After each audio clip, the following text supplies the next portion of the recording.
Hello, this is Evan Weissman. Hello, this is Melissa Elliott.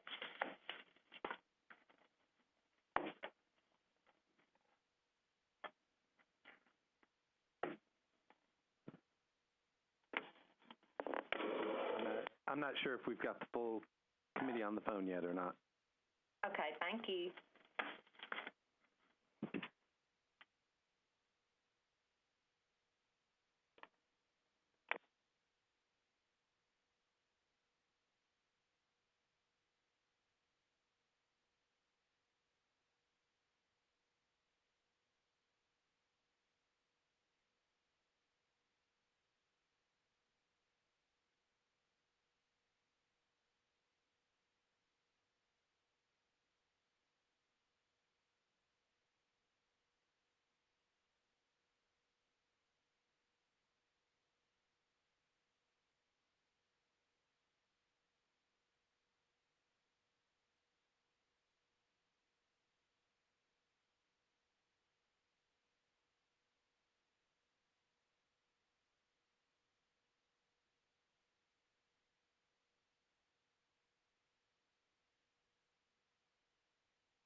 Hey, y'all, I think we'll go ahead and get started. Good morning.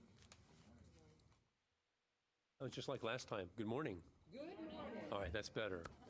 Welcome to this morning's Financial Aid and Advisory Committee here at the Texas Higher Education Coordinating Board for February the 25th, 2016.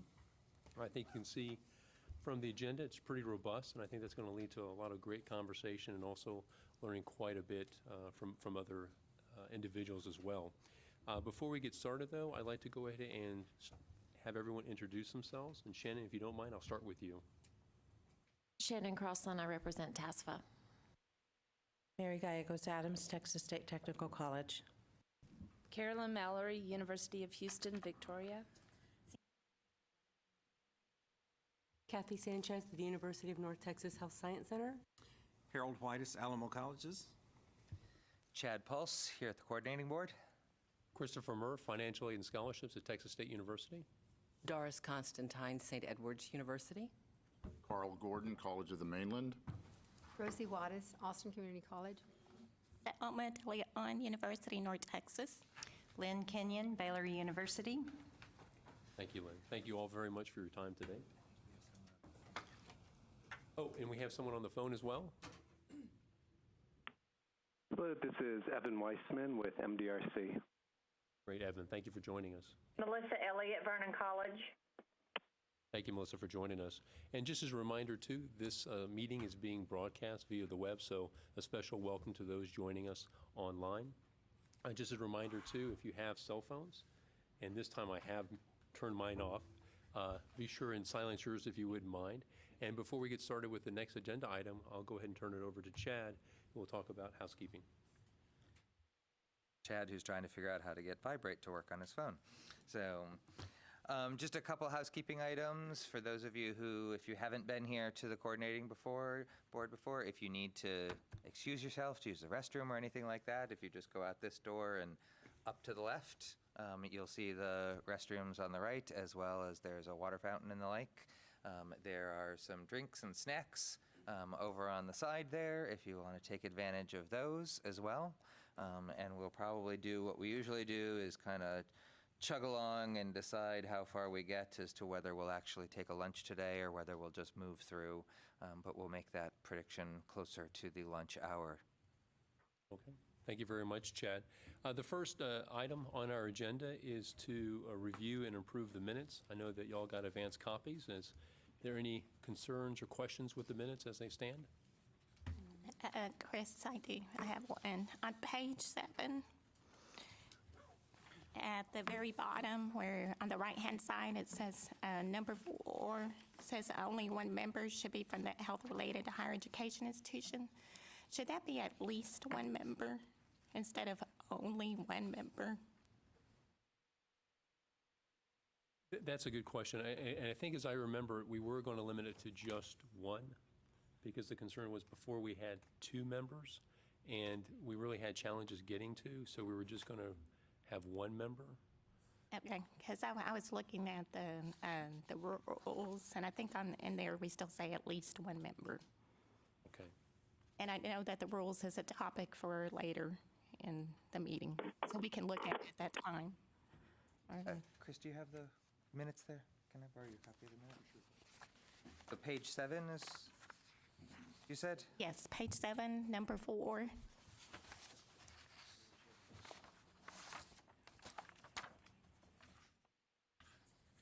You are correct. That should reflect at least, not one. So we'll have that corrected in the minutes. Okay, thank you. Michelle, did you catch that?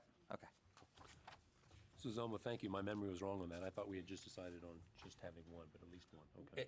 Requiring one. We've got to have one, but Okay. if somehow. A miracle happens and we have 2 or 3, that's okay. Okay. That's good. So with that change, any other concerns? Okay, then if that's the case, then entertain a motion to approve the minutes. To approve the meeting. Thank you. Is there a Second. Okay, we have a second. Any discussion? All in favor, say aye. Aye. All opposed? Respond similarly? Okay, then the minutes are approved. Thank you very much. Next on our agenda, we have a presentation from Evan Wiseman, and he is the Senior Operations Associate with MDRC, and he's going to talk with us on the presentation that he's developed called Aid Like a Paycheck. Evan, I'll turn it over to you. Okay, thank you. Hello, everyone. Can you all hear me? Yes. Okay, great. So I just wanted to talk for a bit about Aid Like a Paycheck. It's an evaluation that MDRC is doing in coordination with a couple colleges in Texas around the incremental disbursements of financial aid. So I'll talk for probably 10 or 15 minutes giving you an overview of that. If you have any questions for clarity, please stop me. Otherwise, we'll have some time at the end to discuss more broadly. And then I'll touch on a little bit of some other work that MDRC is doing that you all might find relevant. So again, I'm Evan Weissman. I'm in the California office of MDRC. Sorry I couldn't be with you today. It just couldn't fit into my calendar. But hopefully some other time I'll get to meet with you all. So if we could go, I can't see the slides, so I'm going to try to talk through as I say how to advance. You do have the slides there, is that correct? Yes. Okay. So if you could advance to the MDRC overview slide. Just really briefly, MDRC, we're a education and social policy research firm. We work nationally and have been doing this work for over 40 years, rigorously studying what works to improve the lives of low-income people. For about the past 10 years, we've been working really closely with higher education institutions, primarily community colleges and open access 4 years.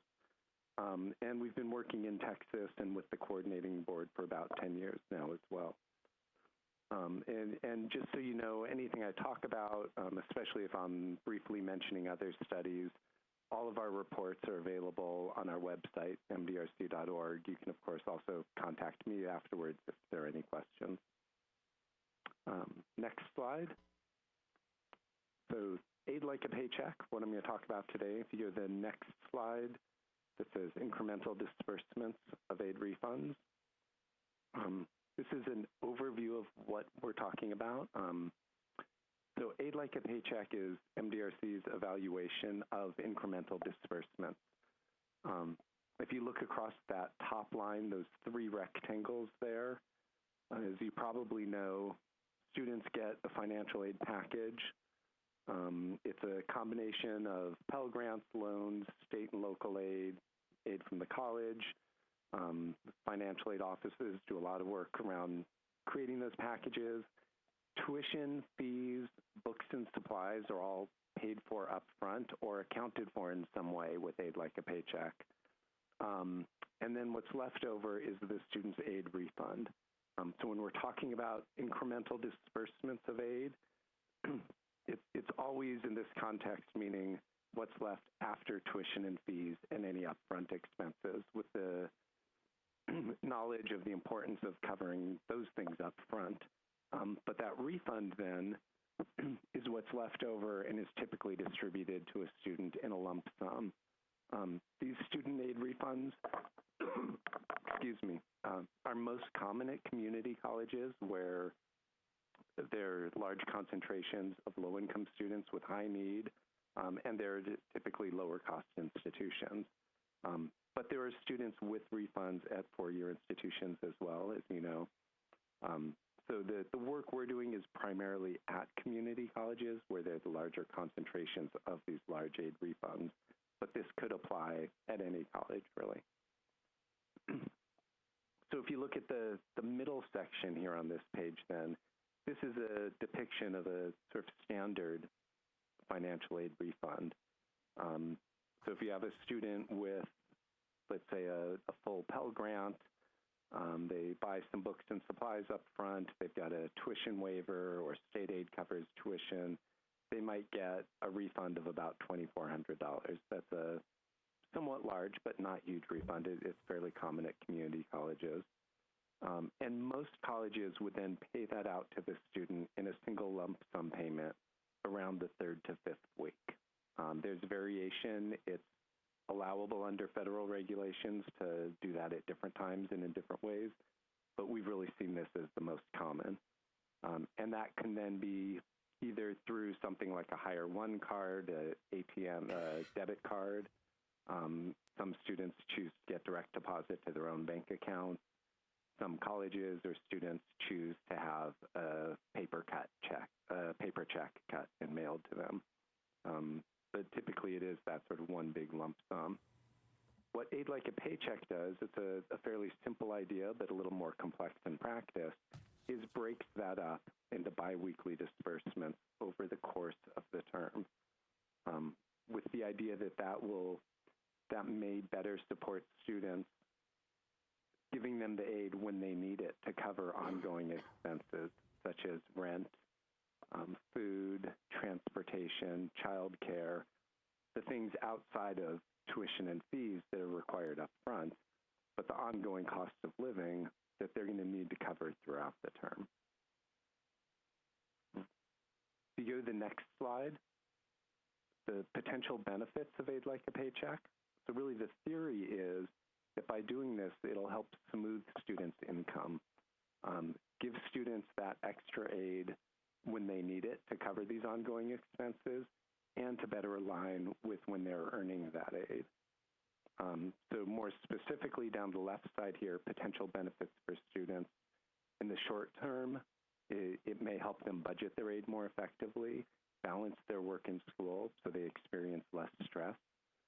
So for example, as they get near finals, they get to, let's say, November, December of their first term, they don't need to take up more work hours if they run out of money for rent, that they'll still have those disbursements coming every 2 weeks and hopefully can keep their work hours constant or even cut back on work hours so they can study more for finals. In the long term, it's theorized that this might help them pass their courses, persist in college, and potentially even receive greater net aid in the long run because they're staying in college, they're better managing their finances. There's some real potential benefits for colleges as well. First off, colleges are important in helping their students succeed, and this might help that. But it also could help the financial aid programs be more cost effective by distributing the aid when the students need it, and in particular, limiting returns to Title IV. As you all probably know and probably spend a lot of time working on and worrying about, when students withdraw from all of their classes prior to the 60% point in the term, the college does a calculation and often needs to return funds, Pell funds, to the federal government. That return to Title IV, that return is then often turned around and the college tries to recoup that from the student. And we really see that as something that can harm both colleges for the financial cost and students who then have this debt to the college that they often can't repay. So by more gradually dispersing the financial aid refunds, the theory is that there's less likely to be a need for that return to Title IV for students who do withdraw early. So what MDRC is doing now is partnering with we've piloted this project in 2 colleges, one in Los Angeles area and one just outside of Chicago, with a small group of students several years ago to see if it's really feasible to do this, and learned that it is, that it can be done. It's allowable under federal regulations, including some of the weird quirks around how it gets implemented. We checked in and the colleges worked with their Department of Ed representatives to make sure this all is allowable under current regulations, and really to see if there's the potential benefits look like they may be playing out. And from the pilot, it looked like they are. So what we're doing now is partnering with a couple of lead colleges in Texas to really learn the implementation, implications, and the impact of this program.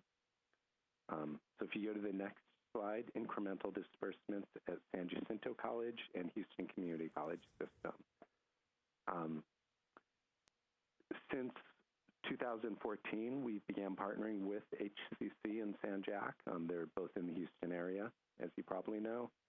And what those 2 colleges did Working with MDRC, they've begun assigning about half of their new students who are going to have large financial aid refunds. At the time of packaging and enrollment, they then send those students, they randomly assign those students. About half will get their refunds in biweekly disbursements under this new policy, and the other half will be assigned to stay with the old policy of a lump sum payment around the third or fourth week. At these two Texas colleges, they're including Pell and federal loans in the biweekly disbursements, as well as TEOG and Texas grants. So we met with the coordinating board in the colleges about 2 years ago and figured out a way to make that work with the approval of the coordinating board and some tweaks in how they report that, so they're able to include all of those different programs in the biweekly disbursement. Once a student's assigned to receive biweekly disbursements, they stay in that group. So they're not given a choice to decide between one or the other. And in future terms, so as they continue in the 2015 school year, if they are still receiving financial aid and have a significant refund, it will be broken up biweekly as well. One of the colleges, San Jac, offers hardship exemptions. If a student has a very specific need, they can request a hardship exemption through the college's financial aid department.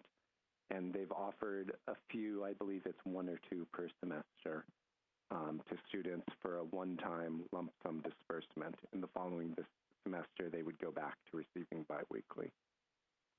And both colleges are continuing to enroll new students into the study through the fall of, actually, I apologize, that should say the fall of 2016, not fall of 2017.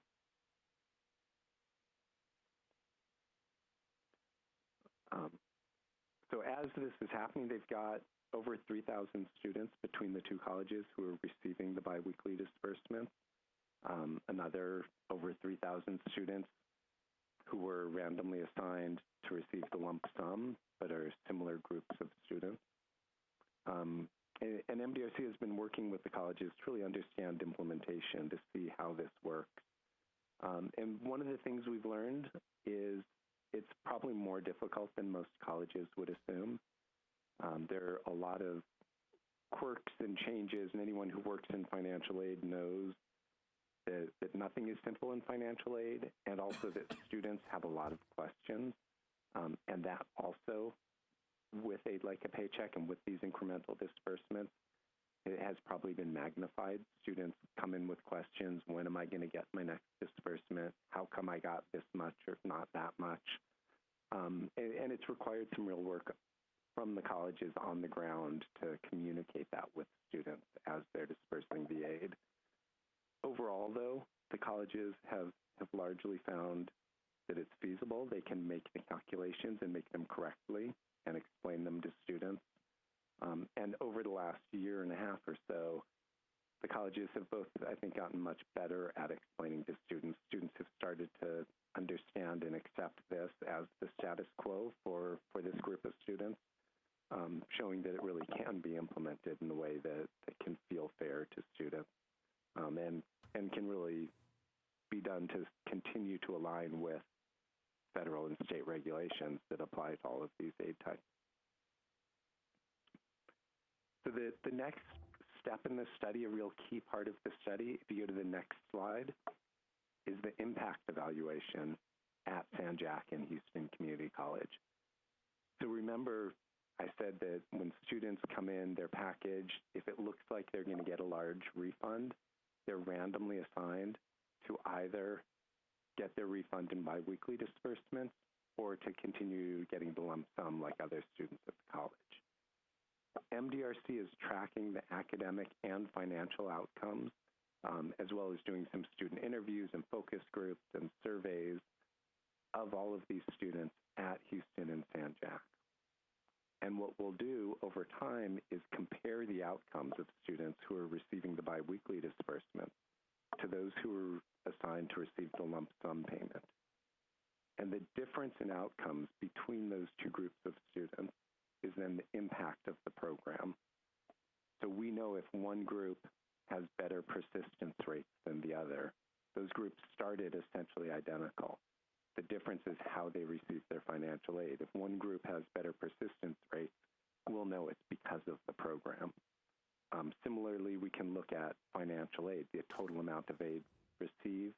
We can look at the amount of debt, and we can look at returns to Title IV between the two groups and measure from the point of view of students whether the program has a positive impact, looking at all these different outcomes and how they balance out, and do the same thing from the point of view of the college or from the state or the federal government.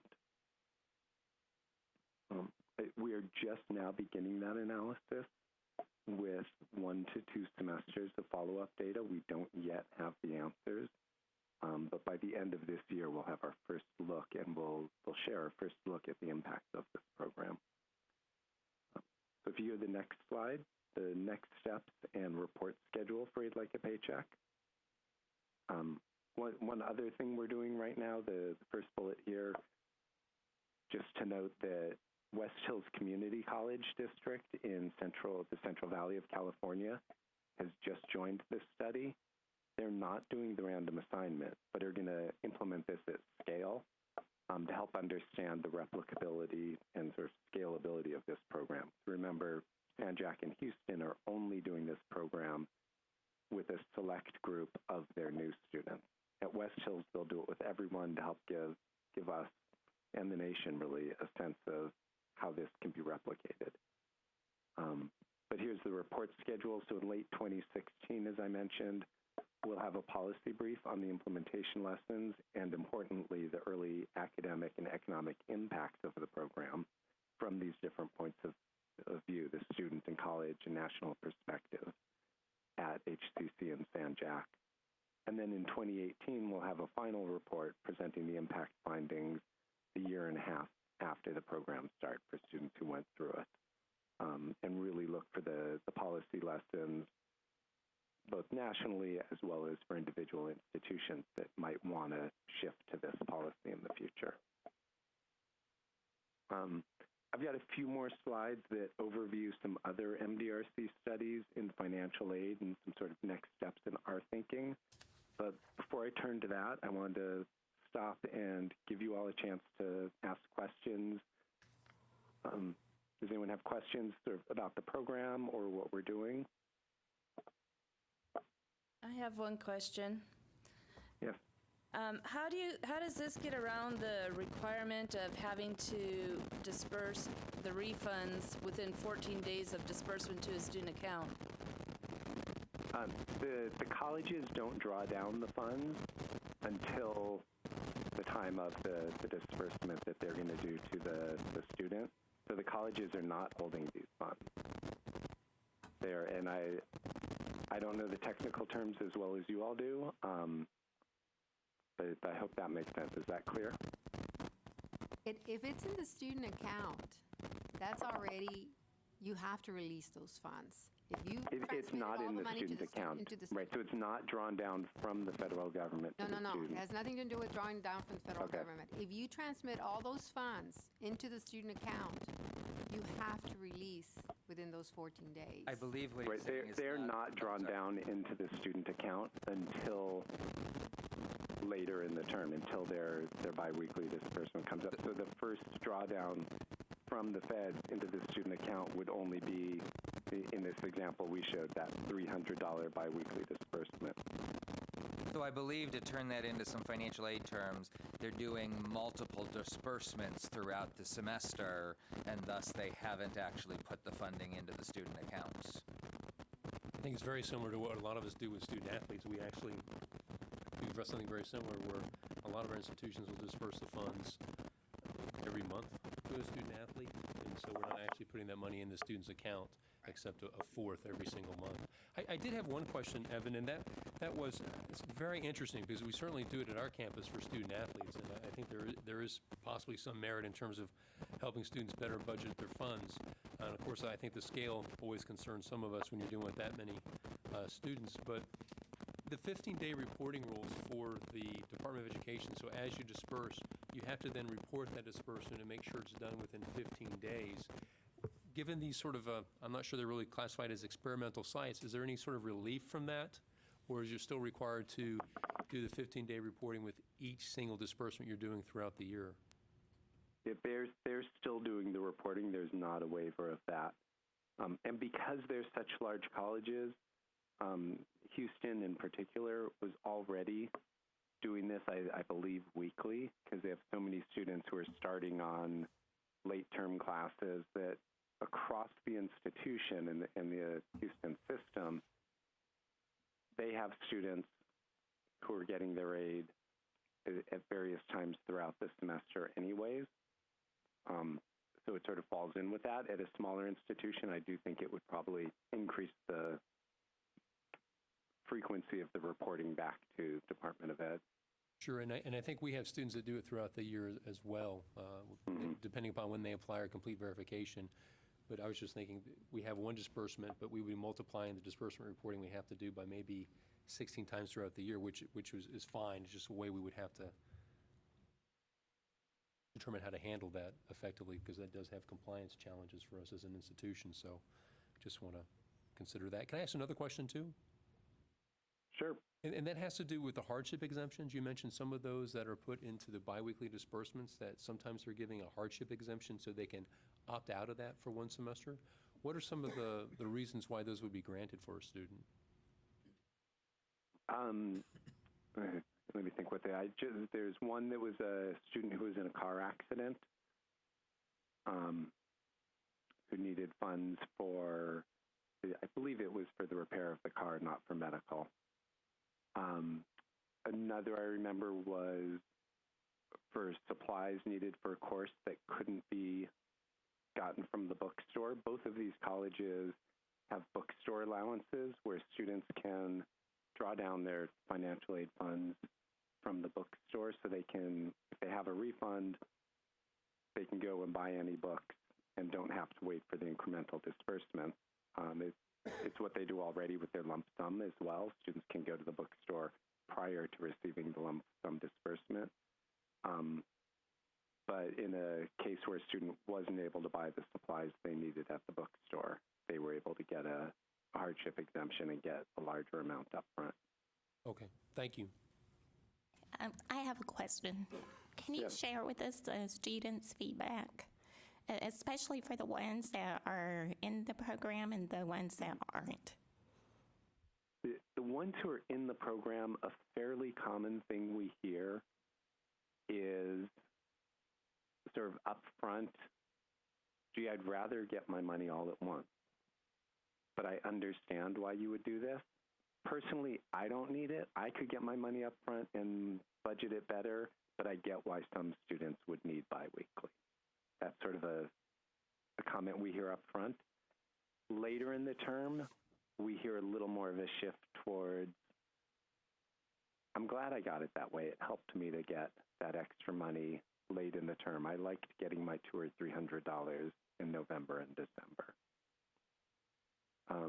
That said, there have been a few students who have said, absolutely getting the biweekly disbursement is going to be great for me, and it was great, and it fit in perfectly with my plans. And some students who have said, this is going to be terrible. I can't survive like this. I need my lump sum payment. It's been a minority. The ones who have had the really big complaints have been fewer than 1%. But there certainly are some students who say that. Those who get the lump sum typically up front say they like it, but we also hear late in the term from students who say they've run out of money, they didn't get enough financial aid, and they need to work more. Again, this is sort of descriptive and anecdotal. We don't yet have the true sort of rigorous comparison between the two groups that we're just starting to do now. I have a question, because you said including federal loans, which I would presume you meant also including unsubsidized loans and or parent loans where they assigned them to the student. I could imagine that there would be pushback, like I'm this is from a loan that's accruing interest, I should have my funds. Now, I'm not from a community college, so maybe this is not something that you all would experience, but I know that I would hear that. We've heard exactly that. Okay. And the answer, and generally this comes not from MDRC, but from the colleges, is you're not accruing interest until you get it. So in fact, there's less interest if it comes later. So the loan money is dribbled. But it is true, students, and for subsidized loans as well, tend to be a little more this feeling that the loans are theirs, as opposed to Pell, where they're a little more likely to see it as the federal government's money that they're fortunate to get, whereas the loans, they feel a little more like, I deserve this as soon as I am approved. As you know, there's the 30-day wait for a new student with loans. They've gotten used to that, although some students complain about that as well.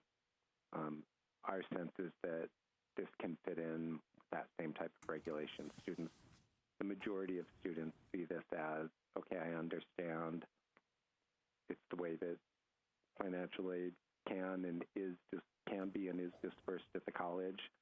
I'll wait and I'll get it every 2 weeks. I guess the positive spin on that would be, is you could tell students, we'll hold on the money until, say, December for the fall semester, so you won't be charged interest for 3 months on that money when you don't really plan on using it till December, is I guess how you could positively spin it at your institution. Just one additional question. You mentioned a minority of students were sort of arguing against the biweekly disbursements, and they said they just simply couldn't survive with that sort of a model. Did they explain further why they would not be able to survive, since really those funds are intended for educational uses throughout the semester?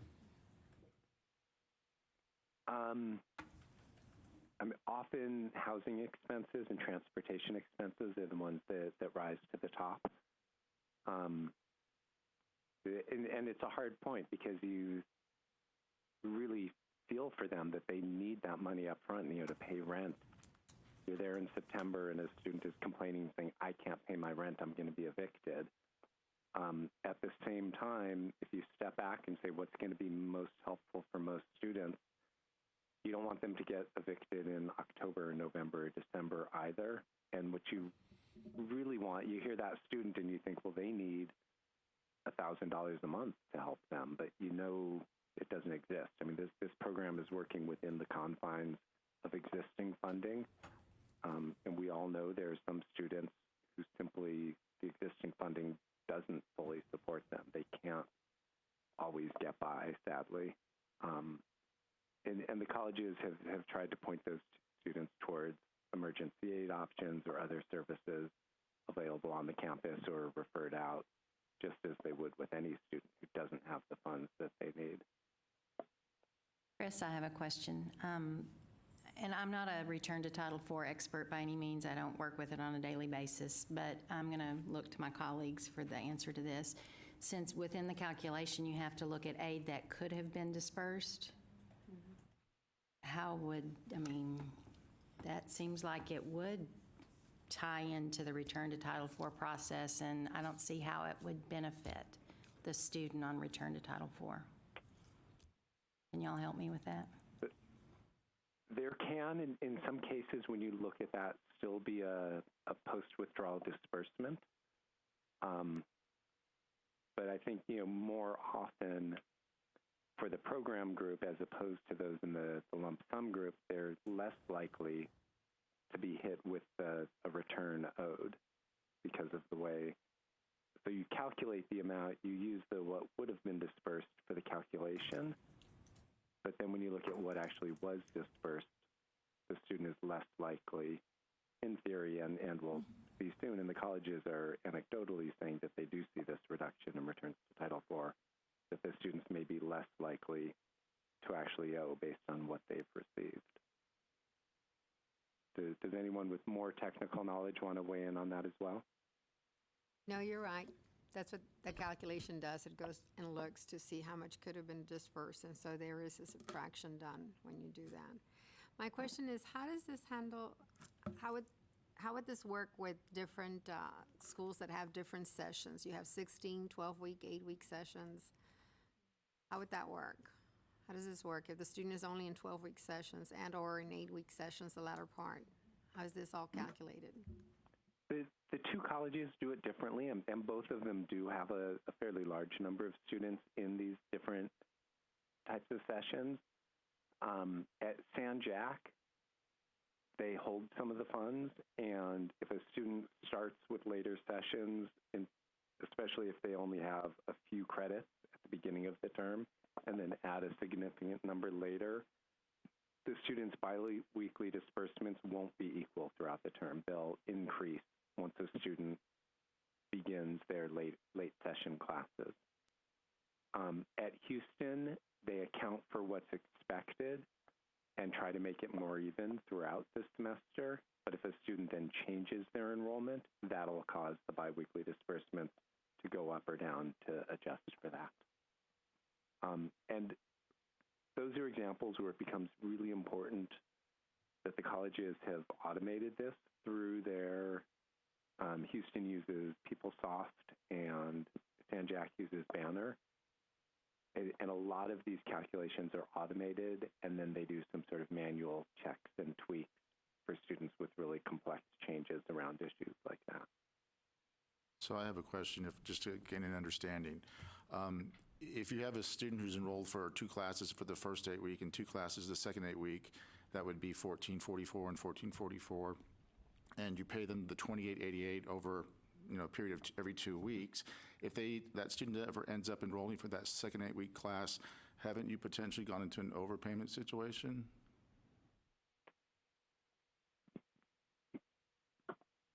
Yes, I believe so.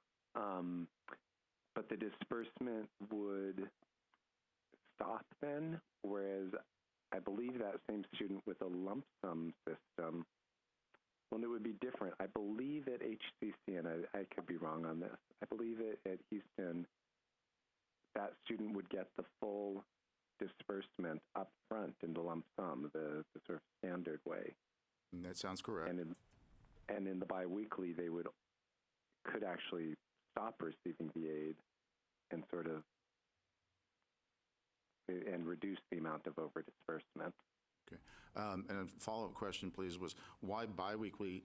Why not monthly? Because I'm assuming at schools are having to check eligibility at each disbursement.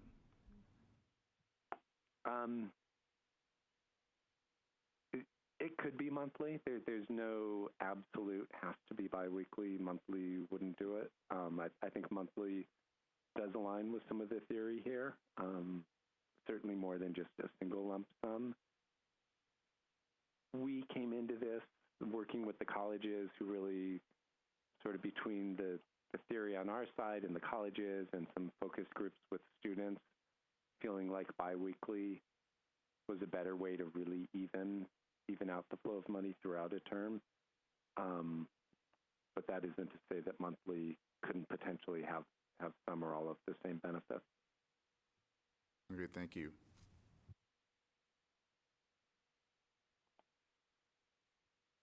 Before we move on, wanted to try to give Evan some positive feedback.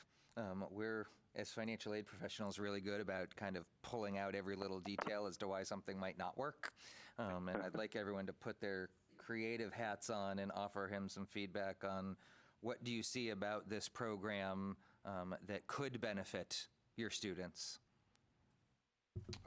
Well, again, representing a community college, I think the goal is definitely we're on board here because I know that we see a lot of students who at the end of the semester didn't complete for various reasons, and so we have to do a lot of return to Title IV and return a lot of monies for the institution. But I think it is a good incentive for the student to remain enrolled and on track. So I think the overall goal is an excellent point.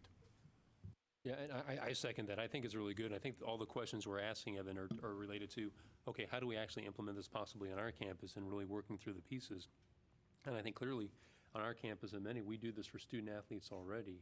And I think I see students on a regular basis who, as we talked in our last session, financial literacy and how to budget your money, a lot of students aren't getting that by the time they reach our colleges. So having a program like this, where we're really helping them manage their money throughout, I think would be very beneficial, and just working at all the kinks. This is something I think would be very interesting. I do Evan, have a question. In terms of the campuses that you're working with, do most of their students live on campus? Is it a mix? Do most live off campus? Just thinking in terms of the example used where there may be some challenges with students that may have a trouble paying rent up front. Yeah, no, they're mostly off campus. Most often off campus, okay. Which would be our situation as well, so we'd be very similar to those institutions. But no, overall, I think it's a great experiment that you're running. I'm really looking forward to seeing the results later on in this year. Another potential benefit is the fewer number of students you have that go through R2T4 who wind up owing the institution money becomes a stop for them, because you put a hold on their transcripts. They want to go somewhere else. They owe funds to the institution. They can't pay those. They can't get a transcript. So it has a negative impact on those students being able to continue their education. In a regular basis, our bursar's office is always questioning why we're pulling money back, and putting not only the student in a hard situation, but also putting them as a collection entity in a situation of going after the students after they've left. So, I mean, this has a lot of practical benefit for that relationship with the student, but also between financial aid and the financial services department. So that would be a tremendous benefit for the institution in terms of its bottom line. Much rather have to pay a post-withdrawal disbursement than ask for a student to pay money back.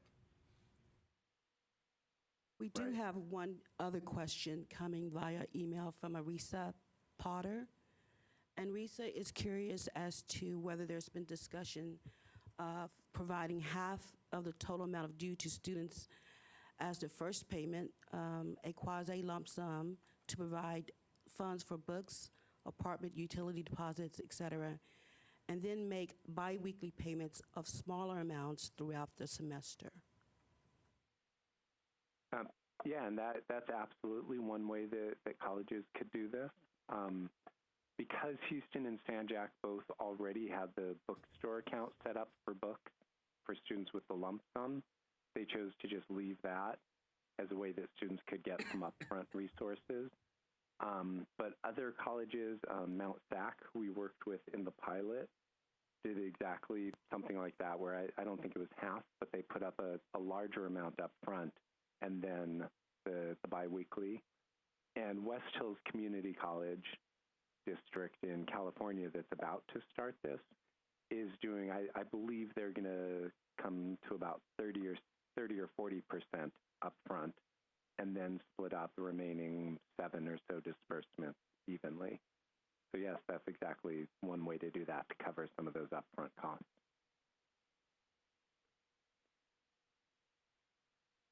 And Evan, I don't mean to be monopolizing, but because this is so interesting, I do have another question. You mentioned sort of the IT solution to be built in to allow this to occur in a very automated fashion. Is that something that the vendor has provided, that solution, or that internally the schools have developed themselves? It was a little of each. At San Jac, working with the Banner system, they had Lucian sort of create the first piece, and then they worked to build it into their system. At Houston, they did more of it in-house with some help from PeopleSoft and that company. Well, as a Banner school, I'm glad to hear that Banner has a solution, so thank you.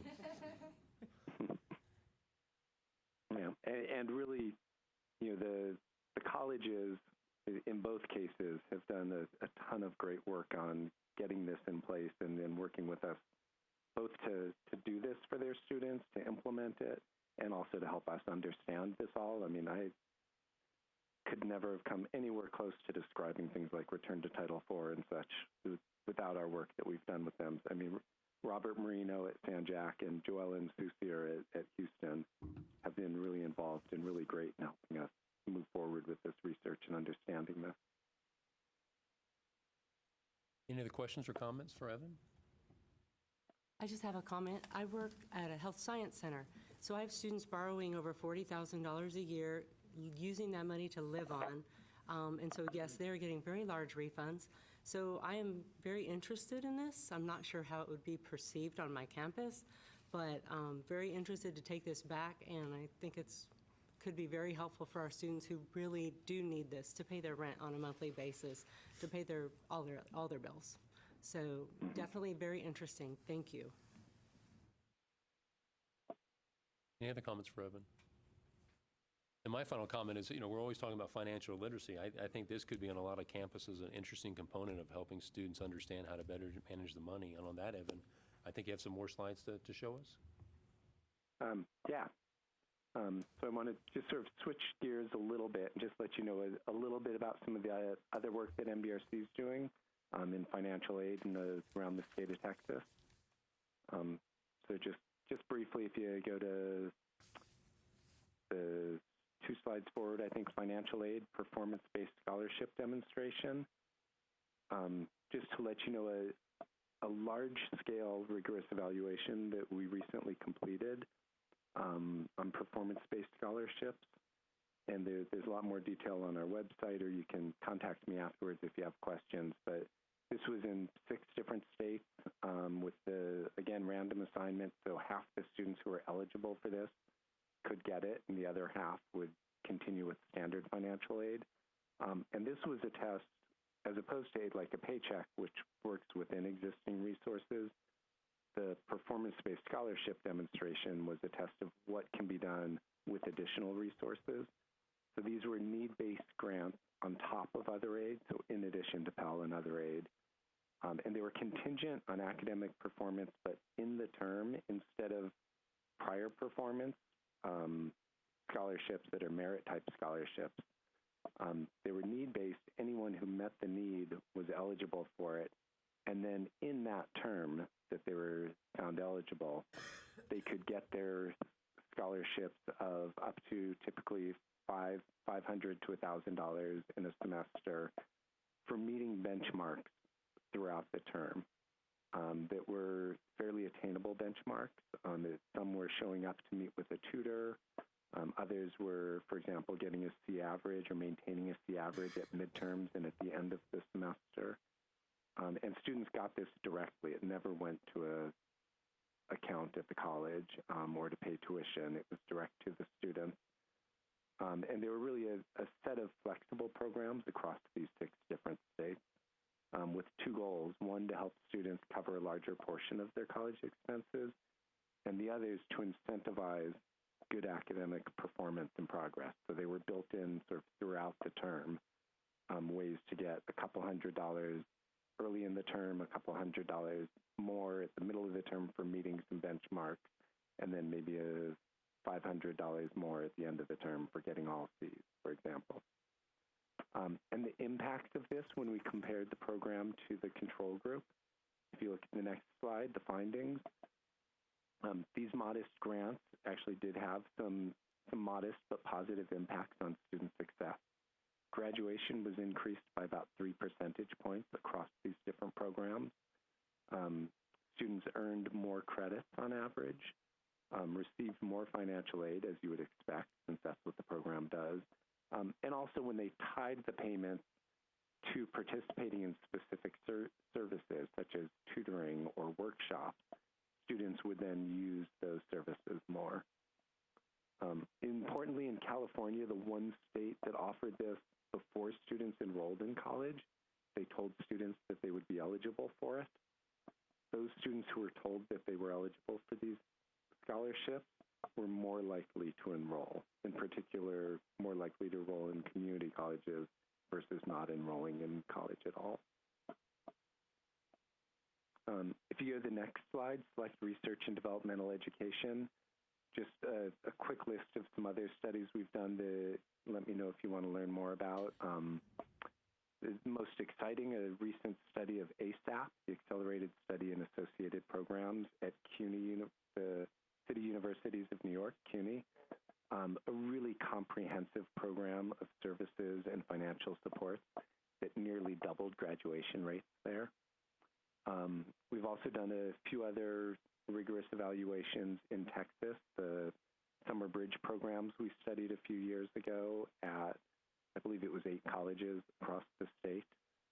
We've done evaluation of learning communities at Houston Community College as well as others around the country. Currently, we're working with a number of colleges in the evaluation of the New Mathways project in coordination with the Dana Center at UT Austin. That's a new Mathways are new math pathways for developmental math students, building ways for students to get through developmental math without necessarily having to be so algebraically intensive. And we're studying the effects of that on completion of math and success in other college courses as well. We're also studying acceleration at one of the Tarrant County colleges. And we've done some big studies of achieving the dream and completion by design. And then the final slide, I'm not going to talk through these ideas, but just to let you all know, we're always thinking about sort of what's going on, what's on the horizon federally as well as within states and institutions, changes in financial aid, changes in other things, and are really open to talking more with you all, either individual institution level or sort of broader at the state level, about changes coming up and how our research can really fit in with ideas you're trying. Think about next steps for the research that's going to help you all as practitioners and also the policymakers at the state. Make sure that the programs being implemented are having the effects that we all hope that they'll have. And final slide's my contact information. Any additional questions, please feel free to reach out to me. Are there any other thoughts or questions? I think I've gone over my time. I'm not sure how the rest of your agenda looks, but I'm open to continuing the conversation if you all want, or we can move on. I think it's time well spent. Any other questions or comments for Evan? Evan, it looks like you've pretty much answered all our questions, and thank you for sharing this information, because I think this has obviously some potential benefits for a lot of our students, and it's a real paradigm shift for a lot of us in terms of this type of model. So thank you for allowing us to grill you too, because as financial aid professionals, we're always looking at how do we implement, what are the complications with respect to federal regulations. So on behalf of the entire committee, thank you very much for taking the time to present this and for answering our questions. All right, you're welcome, and thank you for inviting me. I hope you have a good one. All right, thanks all, and bye. Bye-bye. Wow, okay, so there's a lot of different pieces that we have to consider on that. I was impressed. Evan definitely has some knowledge about that too, and he gave us some contact information in terms of others that within our profession are trying it out. So now we have contact information, because I think I hope our business office isn't watching, but I think they would really like to have this implemented in the spring semester right now. I don't think we can do that for them. But I just think again, a lot of factors have to go in place to putting in this type of really a new way of doing business. But from the student perspective, I could see it having a lot of benefits, especially on those students who often have to withdraw, sometimes for circumstances beyond their control, and then because of the federal regulations, now we have to ask them for money, whereas now we may be in a position to be actually giving them a post-withdrawal disbursement if, in fact, they want the additional loan money. So from a customer service perspective, boy, it puts us in a much better light of maybe actually helping the student as opposed to their perception of harming the student based on collecting money because we have to under federal regulations. So I really appreciate Evan's time. It really doesn't do well for every student, though. It depends on the amount of aid. They kind of focus this on community colleges, but if you have a student who missed that initial, round of awarding, and they may have a Pell that's not a full Pell, by the time you pay tuition and fees and give them some money for books, there's not enough money left over to spread out over, 8 disbursements. So it's not the right thing for everybody. Some students it may help, some students may like it. I think it underestimated or underreported the students' dislike of it.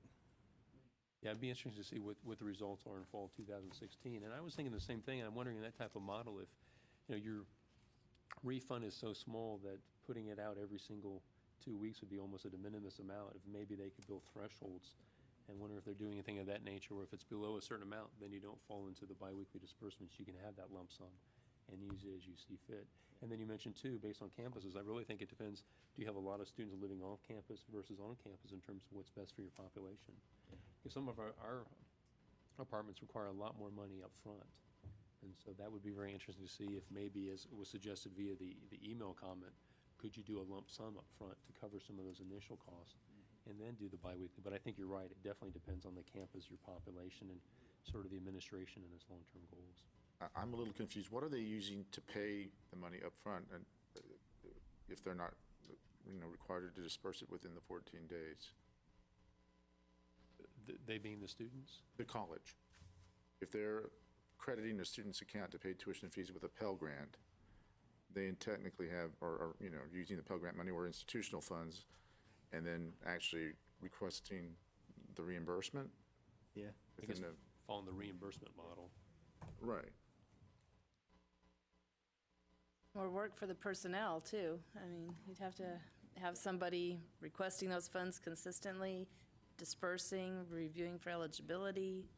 Yeah. Well, and if you look in his materials, he does acknowledge that fact. That's not something that's lost. He does mention that this may require staffing and things like that.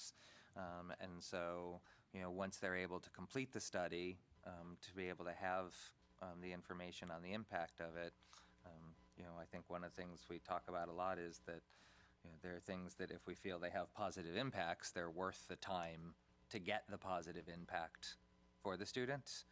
So it'll be interesting once he actually can finish up the study to see some of those details. Yeah, we have 37,000 students, so we're constantly drawing down funds. We're constantly dispersing. It would just be, I guess, one of our challenges would be making sure we report that within 15 days, which we should be doing anyway. It would just increase the reporting, but a lot of what being required here, we're already doing. It would just change the volume that we would do during times of the year. Any other comments? Okay, and Evan, if he's watching online, again, thank you very much. It's a very good presentation. Next up is Chad, and he's going to give us an update on the SFAP department. I just wanted to let you know about some of the continued progress we're making and some of the upcoming activities that are occurring, as well as some of the things we've accomplished. Specifically in the borrower services area, wanted to let you know about some of the staffing activity. We were very fortunate recently to be able to hire Ryn Harper as our Assistant Director for Operations. Ryn comes to us from TG, where he served for almost 30 years, the most recent 13 years as Vice President of Operations. I think I got that title right. So Ryn is here in the audience, and I'm pleased to have him here as part of our team. We're also in the final stages of hiring an assistant director for our call center. We hope to wrap that up within the next couple weeks. We just had postings close for our account rep positions, senior account rep positions, and senior admin tech positions. And the senior admin techs help with the loan originations and things like that. And so we're heading into the application review and interview process, and hope within the next month to be able to bring, I think, 4 people on board in relation to that. And then finally, Janie Miramontes, who was our Director of Borrower Services, who worked here for 35 years. In fact, she started while she was a student employee at St. Edward's University and worked here in her work-study job, and over the years ended up as our director. Janie decided to retire after 35 years and take advantage of all of the work that she's put in, and she's going to be quilting like a fiend for the coming years. She has a list of projects to get accomplished. We were able to have a nice little reception for her on Tuesday, and her last day here in the office was yesterday.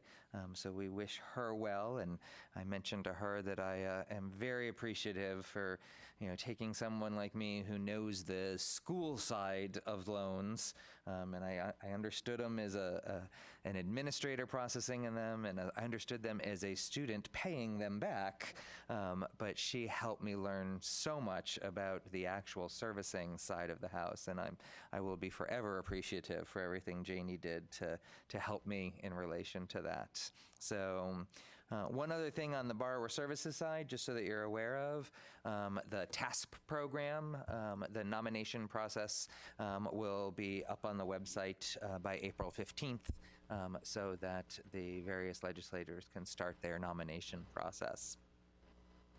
On the financial aid services side of the house, we also have some staffing activity. Leah Smalley was recently hired as Assistant Director for Financial Aid Services and will start next week.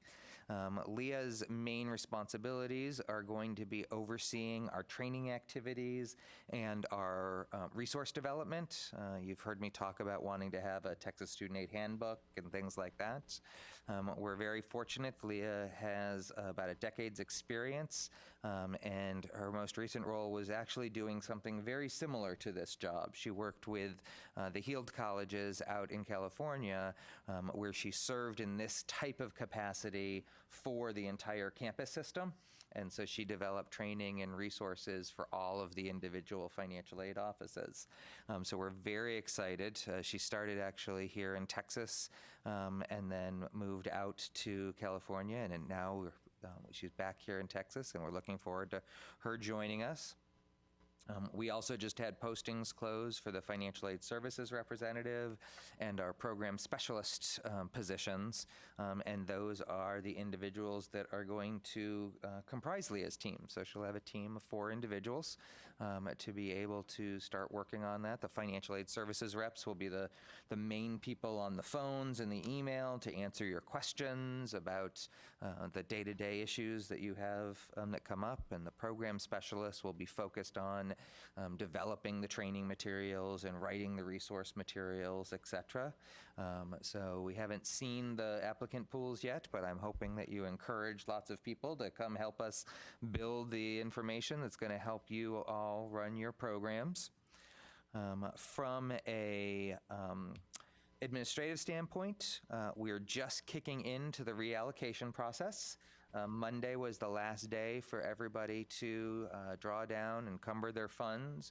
And so now we're quickly going through to try to analyze all of that data and to figure out what is and isn't available for reallocation. Our goal is mid-March to be able to send out those notices for the reallocation process. And we're already starting on the allocation process for the coming year to assess that information. And our goal right now, we're hoping that by the end of March to be able to send out the tentative allocations, the preliminary allocations for those 10-day review windows so that people can provide us with any feedback before we issue final allocations in April. So those are 2 big things that Financial Aid Services is working on right now.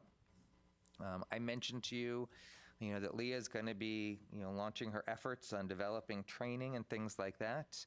When I met with the TASFA boards last week, I think it was, and now meeting with you all, I want to encourage everyone to be providing feedback to us. You can send stuff to Deshae Reed until Leah starts here on what you see as important areas that we need to be focused on developing training, where we need to be developing written resources for you all. We want to try to tailor these things towards the pieces that you feel will be most useful to all of you and all of your staff. And so, the more feedback we have from you all, the better we can serve you in that process. So without feedback, you just get whatever our ideas are. So hopefully you'll like them. One particular piece that I just wanted to ask a quick question on that Deshae and I have been talking about, with financial aid services, the goal, as I've told you, is that financial aid services will serve the institutions, maybe the main point of contact for institutions. So one of the things we've been playing back and forth on is whether within our current phone system to kind of create one of those press 1 if you're calling from an institution options, or whether schools would prefer that we just have a separate toll-free number that they can call that is just dedicated to institutions, separate from the phone number that is primarily focused on borrowers and students. Do you all have opinion on whether you'd prefer to see a dedicated line versus a press 1 option? Separate? Cool, thank you very much. So, and then just some overall pieces related to student financial aid programs.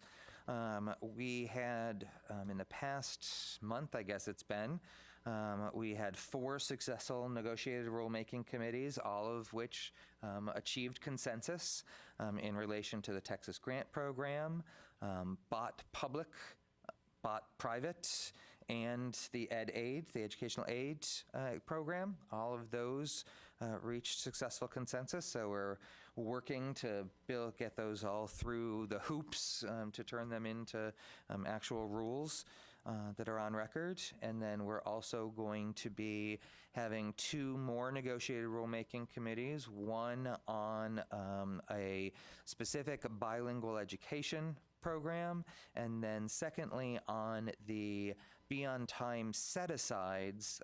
A portion of that has been appropriated by the legislature to be reallocated back out to institutions. These are the set-asides that hadn't been utilized.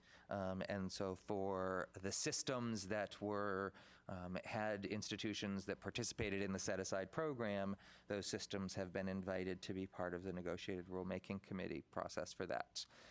So just when I think I'm done, there's more negotiated rulemaking to be accomplished. But I can say, having gone through this now, every single rule that we came up with was better for having gone through negotiated rulemaking. So, we're able to get some core concepts to start the conversation, but the nuances that everyone is able to bring to the table have strengthened the rules in every occasion. So it is a little exhausting, I will fully admit that, but it is totally worth it in the end. We are also working on cleaning up our rules. We're in the process of actually repealing quite a few unnecessary rules that kind of programs have ended or things, and we just never got around to taking them down. So we're trying to get those taken care of so that when you do go to the rules, you're able to focus in on the things that are most important, as well as identifying anything else that needs clarification and change. And then one final piece to let you know about is that the 60 by 30 text strategic plan, as you know, as I think you probably know, there are 4 main goals within the strategic plan: attainment, completion, marketable skills, and student debt. And one of the specific student debt strategies is to convene a statewide advisory group to determine ways to better advise students and parents on financial aid options and the impact of those options on students' finances before, during, and after their college careers. And that is one of the ideas related to building financial literacy of Texans to promote a better understanding of how and why to pay for higher education. And so that Financial Literacy Advisory Committee, the rules were recently posted to go out for that. And with the Financial Literacy Advisory Committee, I can't remember if I have it right here. I do have it right here, yay. The committee membership on that is going to include financial aid practitioners, higher education leaders, K through 12 education leaders, business leaders, as well as leaders in the nonprofit field focused on student education. And so we're in the midst of setting the rule structure to then be able to create that committee. It will be a committee, unlike the Financial Advisory Committee that has been around for a while and will continue to be around for a while. This one is focused on this very specific strategy in order to provide some insight into the financial literacy piece of the puzzle. So I just wanted you to be aware that that advisory committee was being created as part of the strategies within the 60 by 30 text strategic plan, and that it is separate and in addition to the work that we do here in the Financial Aid Advisory Committee, and that I will definitely be talking with the Financial Aid Advisory Committee about many of the same things over the course. So we benefit because we actually end up with 2 groups that are able to provide insight into this piece. And I think, let me just check my list. That is the end of my particular list. Is there anything that anyone had hoped I was going to update you on regarding things that are going on in student financial aid programs? Okay. Thank you, Chad. Up next is Doris, and she's going to give us an update on the Data Collection Subcommittee. Okay, and I apologize if I have a coughing attack in the middle of this, so I'll keep it fairly brief. But we have a substantial group of human beings who volunteered to be on the committee, but I'm going to refer to this as kind of a big task and kind of like walking into a house with 50 cats running in a lot of directions. So I felt like the initial several meetings should be kind of small group to kind of focus and figure out how we're going to proceed after an initial chat. So Dee Dee Gonzalez from Texas State. Or as we right? refer to it, the Texas State University. Oh, the Texas State University. And Alan Ahmed from Alamo Community College. And Melissa Wilter, who works with me, and myself, and Deshaw Reed. And I met with several other staff within here in the coordinating board, kind of leaders of and stakeholders in reporting. And we're going to meet again, and we're going to call Ed Tooney to see if he'll be part of our initial small group. Some of the things that we discussed in this initial meeting had to do, what are the uses of the data that is collected so that we are aware of all the, the reasons why and how it's used, because that will certainly influence, a final outcome.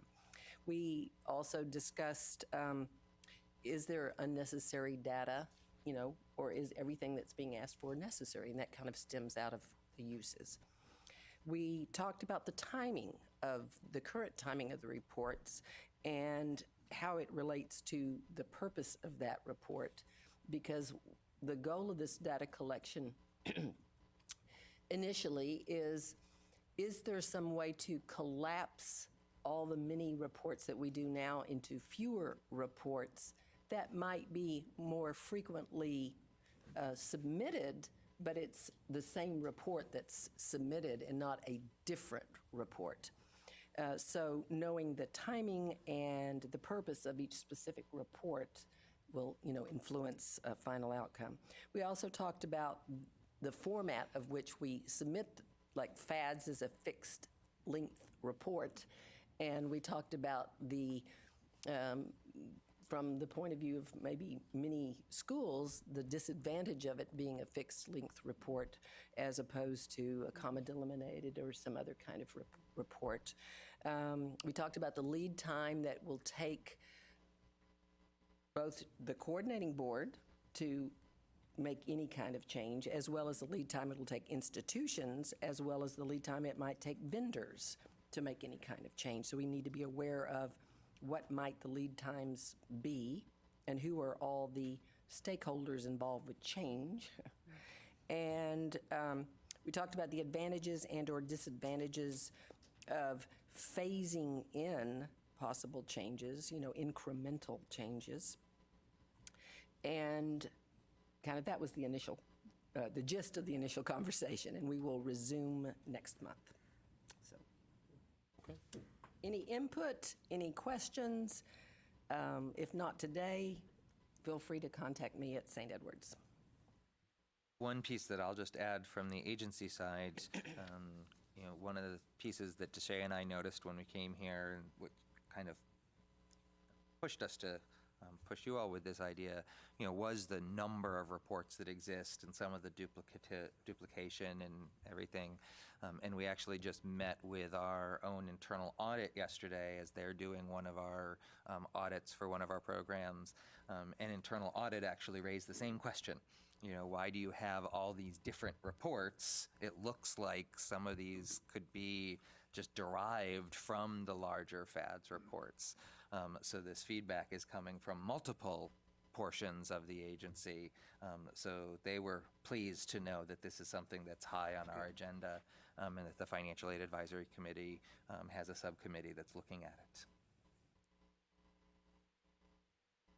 it. Any other questions or comments for Doris? Okay, thank you very much, Doris. Sure.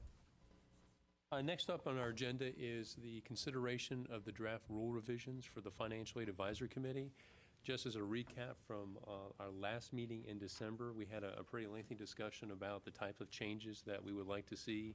And they involved the point Zelma brought up of having at least one as opposed to at least two members from the health-related institutions, making sure, for instance, that the chair was just someone from the financial aid profession, as well as better defining the TASFA member role and a number of other issues. And just going through my checklist and the proposed changes that were made, every one of those looked like they had been addressed.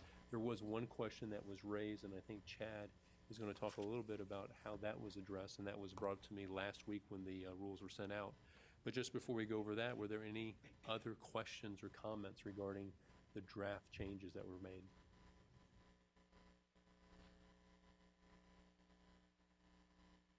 Okay, if not, just because I can't see the board from this far away, I'm going to turn over to Chad to read how we addressed a comment that was made by two other members, and that was that there was probably, though we came to consensus on our decisions, the one piece that had the most discussion among the committee members was the feedback or input on allocations. And now that the model has really shifted, or the paradigm has shifted to going through negotiated rulemaking and really the role that we now play in that new environment, the suggestion was made that we still have some type of input in the process so that at least we can help inform the conversation when it gets to negotiated rulemaking. And so some of that was perceived to be taken out, but we've been a little more clear, I believe, in trying to emphasize our role and at least discussing that and bringing some of those points up, again, to inform the conversation. Turn it over to you. So the language that we proposed was really to try to help clarify that opportunity still existed in the language that was presented. It was just that it was being duplicated how we were writing it before. And I'll use another example. There was also a piece that we removed in terms of language that specifically said about reviewing state financial aid reports. But the language is still in there. It's just that we're talking about reviewing the collection, use, and reporting of data. And so the reporting of data is that piece of the puzzle. The same is true on the piece of removing the recommend changes in the allocation of financial aid funds to address state goals. The first piece in number 2 up here is in regards to the committee's involvement in state financial aid program policies and procedures. And one of the pieces that I talked with Chris about was that even some of our initial language, we had suggested, the language has always said the committee shall review this information. And really we're not looking for you to just read it. We're looking for you to provide insight onto it. Review is just a very passive kind of thing. And so we suggest that we change the language to the committee shall provide insight on state financial aid program policies and procedures. And to help clarify and make sure everyone understands, that relates to all the different things that are out there, the rules, the guidelines, all those pieces. I pulled out 3 to highlight in here. I put e.g. eligibility, allocations, disbursement processes, etc. The point of that parenthetical is not to pull those 3 out, but to help give an example that this insight that we're looking for relates to all of the things that we do in relation to the state financial aid program policies and procedures. Having allocations pulled out as its own specific line raises the question of why is that policy more important than any of the other policies that we have? It is just as important to us that we get your insight on all of the policies and procedures that we have related to that. So that's what this slight change in red, all the other crossouts was from the stuff that was already sent, but in red we are suggesting that the committee shall provide insight on state financial aid program policies and procedures, e.g. eligibility, allocations, disbursement processes, etc. And then the sentence goes on to say, review the collection, use, and reporting of data, and identify areas of research for consideration.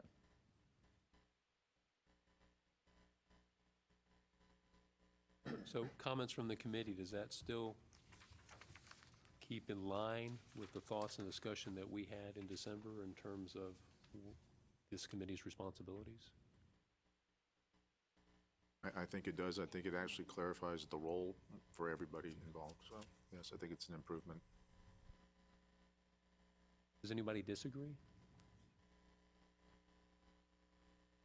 Okay. Any other comments? Then I guess you need a Motion from us. So is there a motion then to approve these changes? I'd second. Second? Any discussion? All in favor of approving these changes, say aye. Aye. All oppose? Okay, then the motion carries. So just to clarify the next steps, what we'll be doing is we will take this language, we will post it to the Texas Register for the required 30-day comment period. If there are any comments received, I will connect with Chris about those to figure out to what degree we need to discuss with the entire Financial Aid Advisory Committee. If someone suggests a grammatical change, we probably won't come back to the entire committee for your approval on it. And then based on that, it will then go to the Committee on Affordability, Accounting, and Policy, Practice, Planning, I think that's what it is, to the CAPS Committee for review. And assuming they approve it, it would then go on to the board for their approval, after which it then gets posted and becomes an official rule 20 days after it's posted to the Texas Register. So what this means is it won't be until about July that this is really a rule on the books, given all the steps that have to take, but just wanted you to be aware of that. Thank you all very much. Up next is John Wyatt, Director of External Relations, and he's going to give us an update on the legislative recommendations of the Higher Education Coordinating Board. Thank you for being with us today.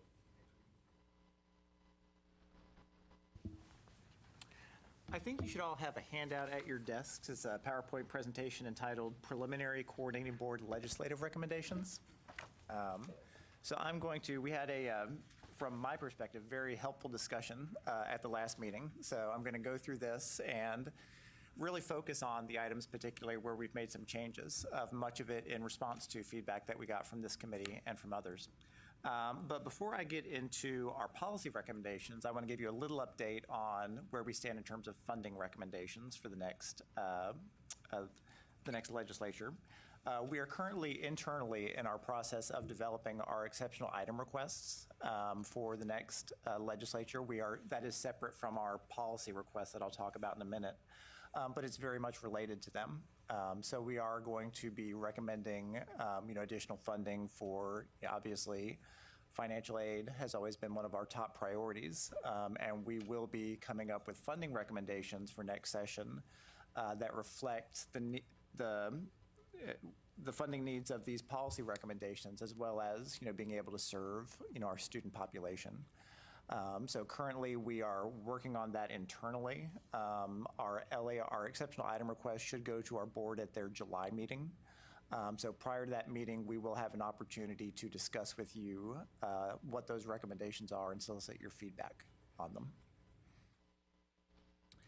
And then I would also say, in terms of developing those exceptional item requests, the commissioner has been meeting with members of the legislature, and sort of the message that we're getting from many parts is it's going to be a tough session in terms of the budget. In light of what's happening with the price of oil, there is some concern that there isn't going to be a lot of money to spend next session. What that means for us is we simply have to make sure that the items that we do request are very strongly justified, that they are based on strong calculations of what the need is. So that's something that we'll make sure we work with you again to make sure that those requests are strong.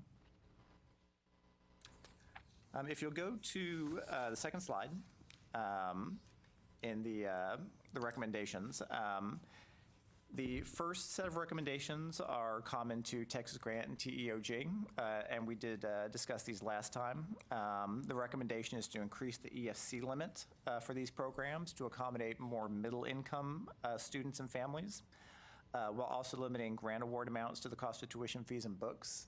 The genesis of this recommendation came out of the legislature's elimination of Beyond Time and Top 10% as two programs that did serve that more middle-income student.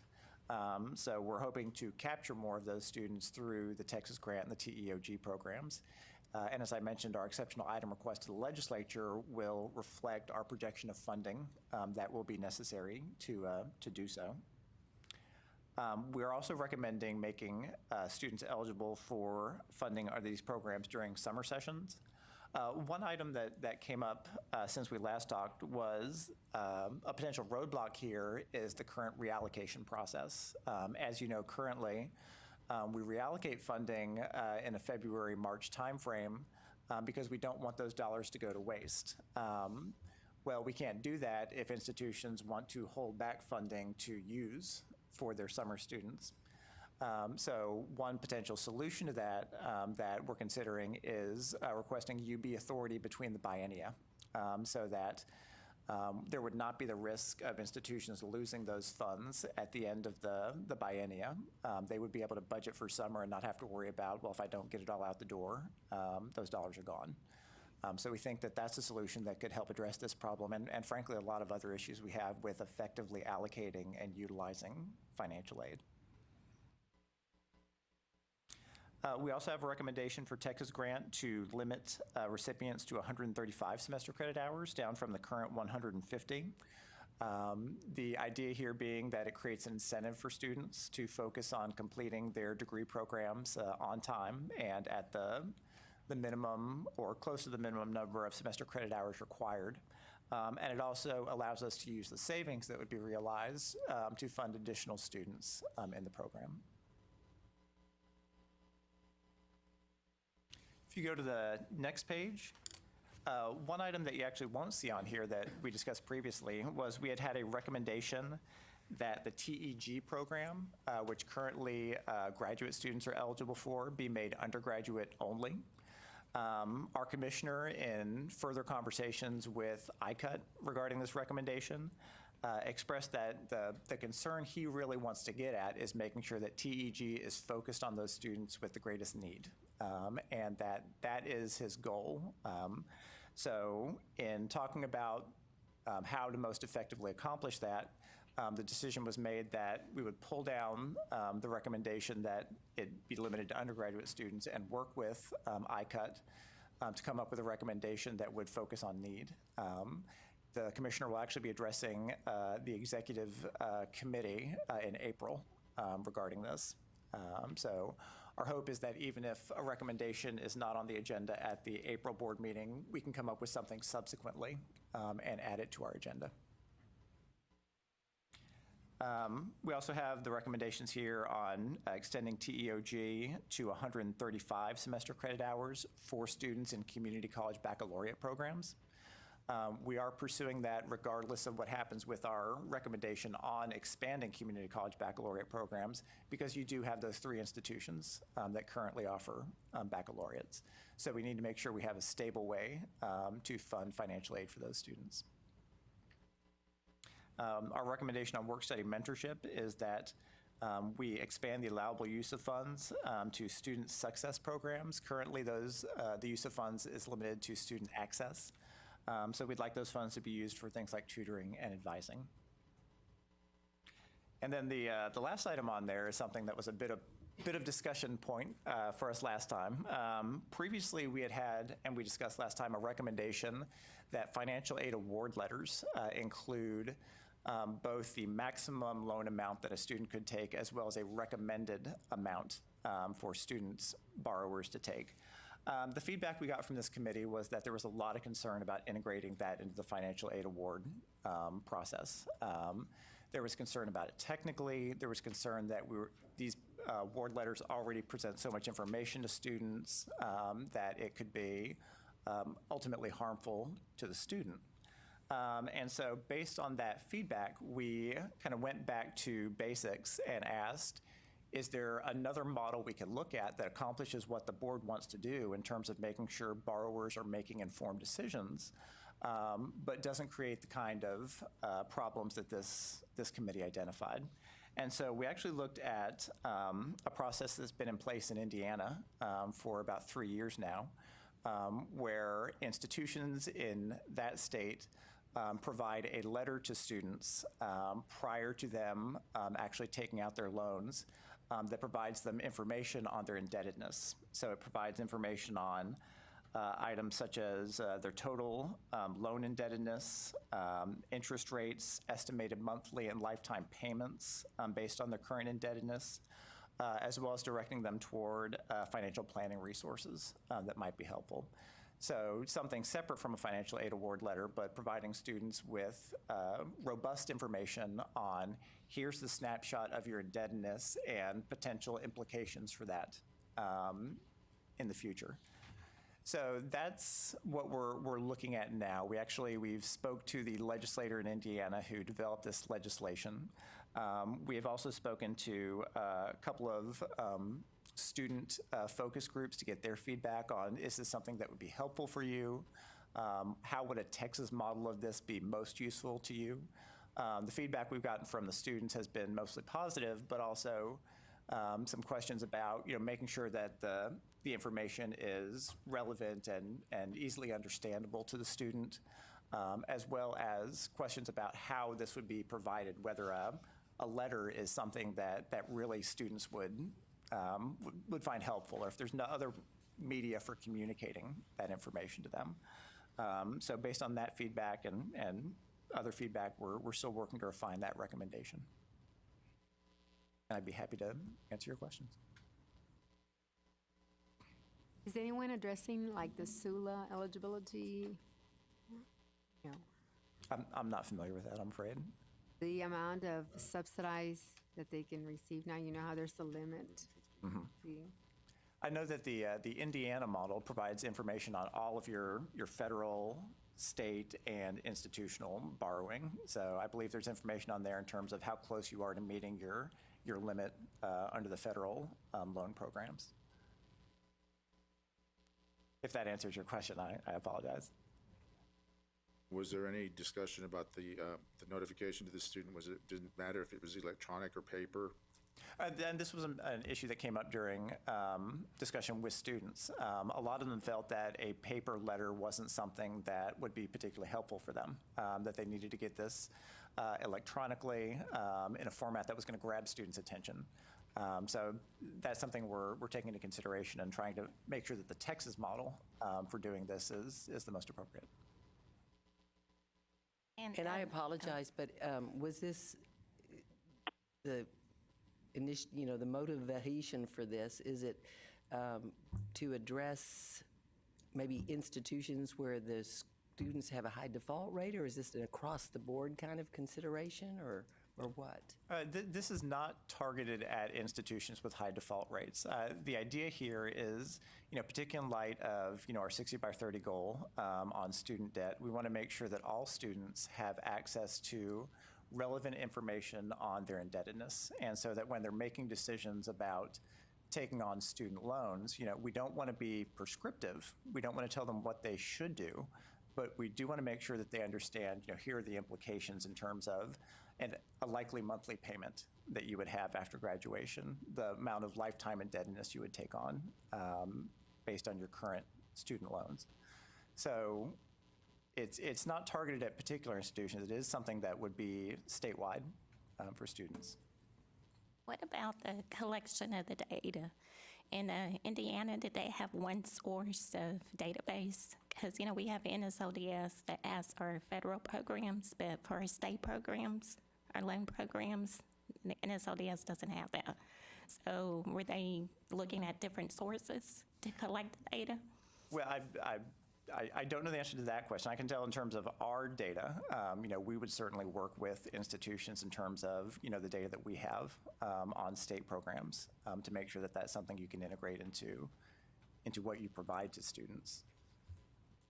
Did the committee at all discuss the federal shopping sheet and the fact that many schools are using it and some of this data is already partly incorporated in that? It was not discussed specifically. I do think that what we're looking at in terms of this is, very particular to student indebtedness.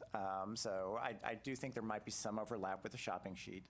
But the idea here is to maybe provide a little more robust set of data regarding their indebtedness. Is there any way that you could tag on, like if, okay, they're indebtedness and they say, this is my program of study, but their program of study is, let's say, what, sociology, bachelor's? You're not going to make, yeah, what's the potential, what's your earning potential?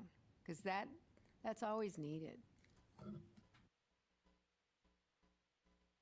That's a recommendation I can take back to our staff. Excuse me, this is Melissa Elliott, Vernon College. John, I don't have your handout. Can you hear me? I can hear you, yes. Okay, thank you.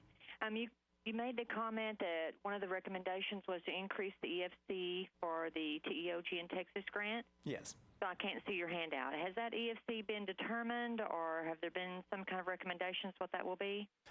We do not have a number yet. We're still working to finalize that. We're also working at, how exactly that's going to be accomplished between statute versus rule, because we do have, authority to kind of set that EFC level internally, but we also think it's important to involve the legislature in this conversation of determining, what students should we serve through these programs in terms of, income levels. All right, thank you. Thank you.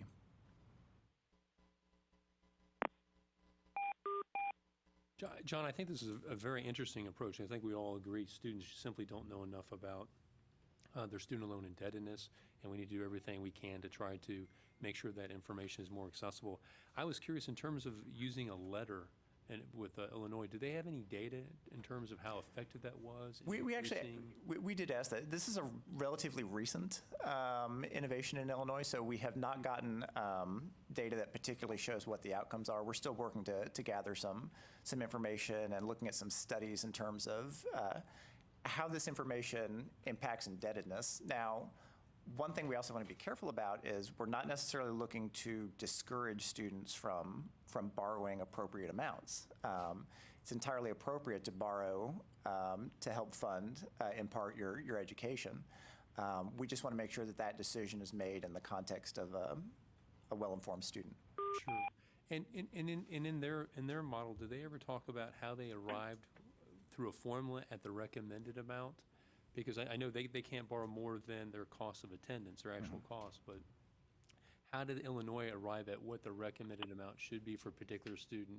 Well, I should clarify. They do not have a recommended amount. That was something that we had originally proposed. But, kind of the feedback we got was determining that recommended amount was, it was tough to come up with a calculation that really fits all students. So the path we're going down now is not saying, here's the amount that you should borrow. It's saying, here's what you have borrowed, and here are the implications of that in terms of interest rate, monthly payment after you graduate, lifetime payment. So not telling you what you should borrow, but making sure you know what the implications are. Okay. Thank you. Any more questions? All right. Thank you all so much. Thank you very much. I think I'm getting a few looks that maybe we'll take a 10-minute break. Are y'all ready for a 10-minute break? And no more than 10 minutes. All right. We'll adjourn for 10 minutes.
great job.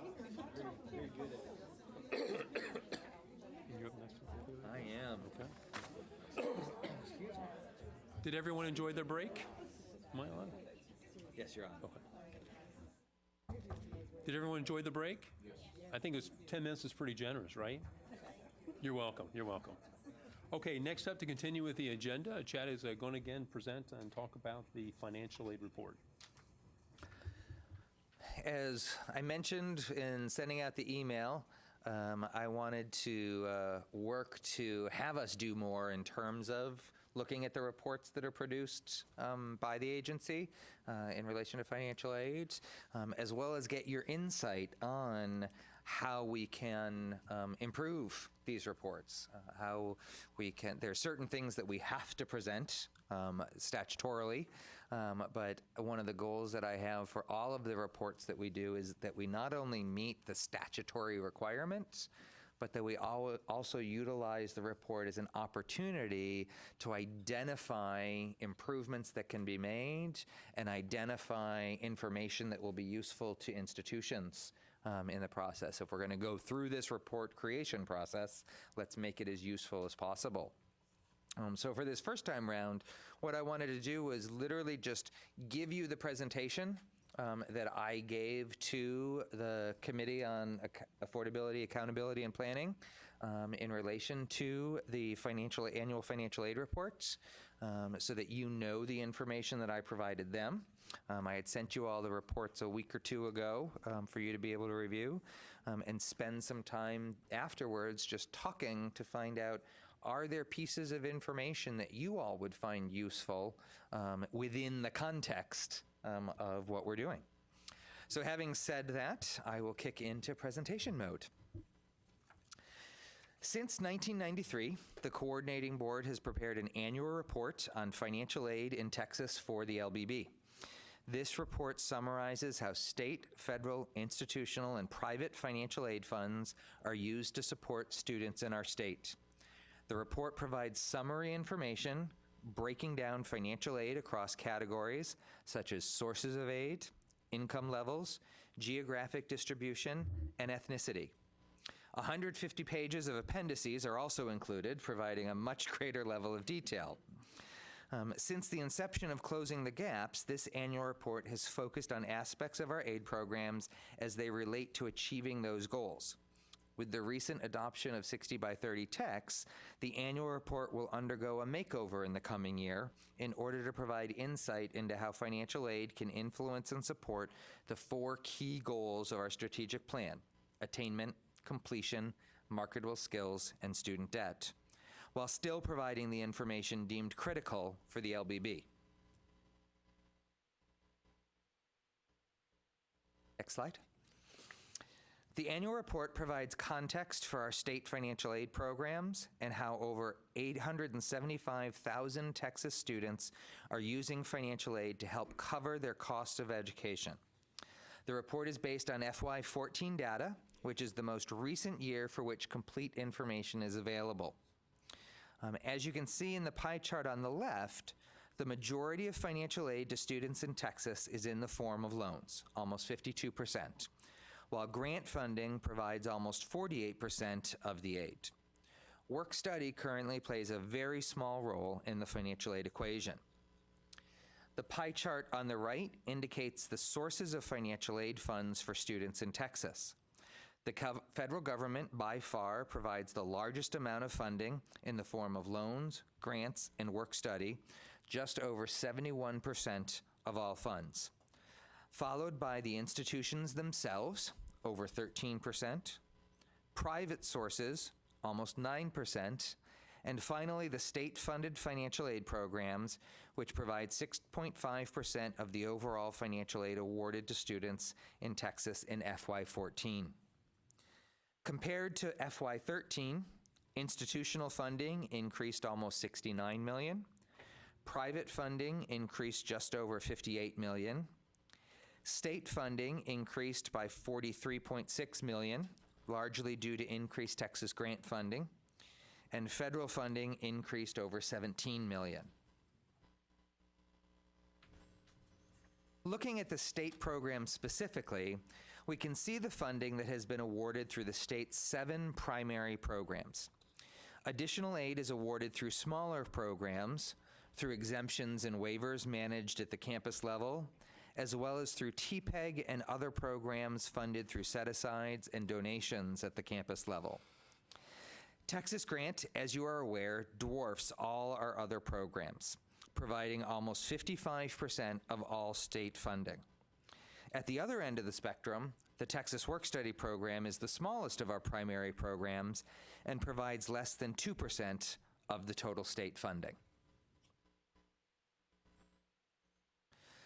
Funding for our 3 signature programs, Texas Grant for 4-year publics, TEG for private institutions, and TEOG for our 2-year institutions is on the rise, as you can see in this slide.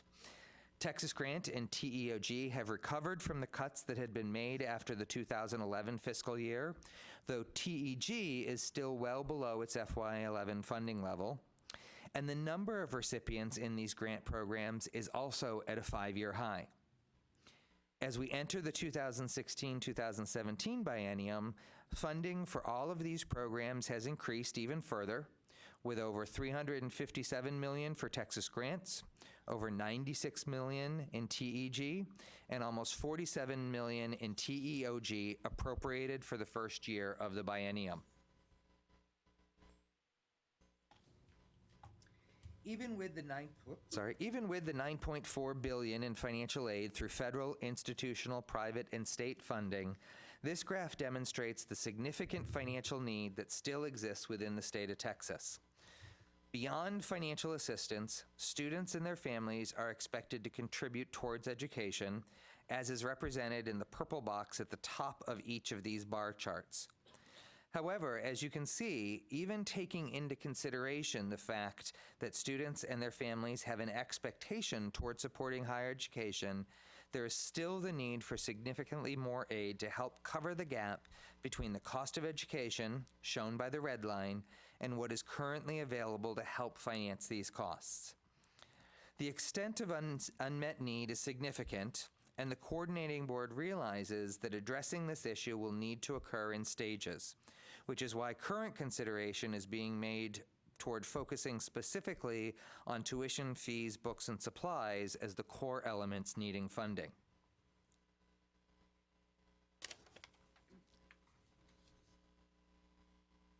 The need-based grant programs do target the neediest students, though as you'll see here, there is still a reliance on loan funding to cover the cost of education. Looking at financial aid recipients coming from families with total family income of less than $10,000, 91% are receiving grant funds, while almost 54% are also relying on loans to cover the costs. You may wonder why a student from such a low income would not receive grant funds. It is most likely that they either failed to meet one of the criteria beyond demonstrating financial need, such as not completing their application on time, not maintaining required enrollment levels, or failure to meet satisfactory academic progress expectations, or that the institution had simply exhausted their grant funding and was not able to provide an award to the student. While we continue to make progress toward financially supporting Texas students in the completion of their certificates and degrees, there is still more work to be done. So that concludes the formal presentation that I made to the CAPS group, and I'm very interested in getting your feedback on, what type of information you think would make this an even more effective report, either in terms of making the case for financial aid in Texas, or for helping you all in terms of utilizing this report on your campuses.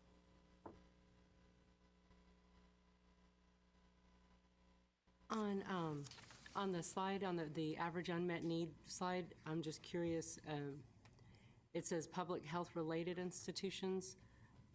Is that including graduate and undergraduate? I would be looking for a differentiation between grads and undergrads is what I would look, just because of where I work. Yes. That would help me interpret that slide better. That's an excellent point.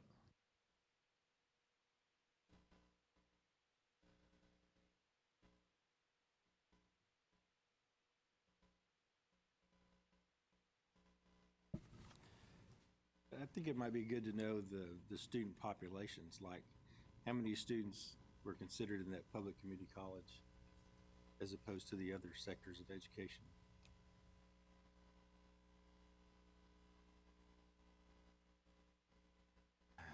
And maybe I'm thinking the difference between the cost of attendance versus the financial aid received, it was the factor of maybe aid offered that was declined, ever part of the calculation? Because I know a lot of times we can offer student to the cost or to the need, but they might not want the loan.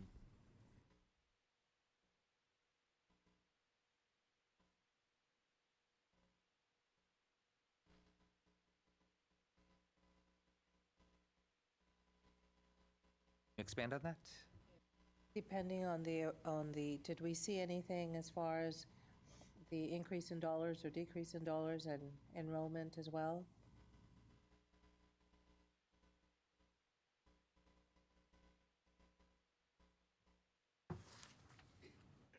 I don't know if it's the same thing, but the impact of the student's enrollment status on their eligibility, again, if 76% of the students at my campus are part-time. But the cost, so how is the cost calculated? Is it full-time compared to half-time eligibility, that kind of thing?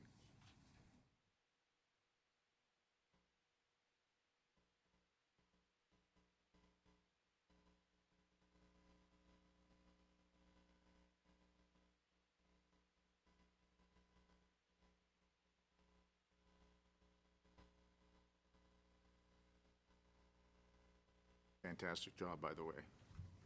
Thank you.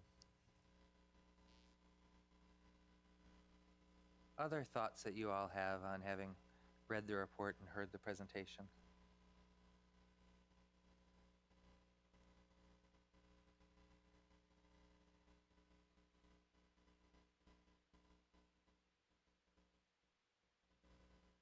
Yeah, and just reading the report, it's very comprehensive. And you can find out a lot of information through it. I think it's a very good resource. Yeah, and I'm not really surprised, but it's really puts it in your face, kind of, when you look at the numbers about we knew that more students are taking out loans, but, they're just, to see it in the charts and stuff is really helpful. I think that helps paint a more realistic picture for everybody. Just so that I'm aware, still being new, I've got like 3 more weeks till I hit my first year anniversary, so I figure I'm new until year 1. Do you all utilize this report? Did you all even know this report existed? I didn't know it existed till you sent it to me. You're talking about this report, right? The report on student financial aid, yeah. Yeah, I knew it existed, but what I really like is the shorter version of the PowerPoint presentation. Trying to distill this and pull this out, I've always had challenges with my administrators to inform them. It's overwhelming. But to get that version of it, I think would help me sort of better communicate the challenges that we're having in terms of trying to make sure we're meeting all of the needs of our students in terms of financial aid. Right, I agree completely. And is this report sent to like the presidents of the college, or I'll be honest that I don't know the exact distribution of this, so it goes to the legislature, but I don't know that we goes to the colleges, publicize it larger, but we could very easily let people know. It's on our website, so it goes out there. Yeah. And it's hard to find multiple years in the past if you want to compare, so that.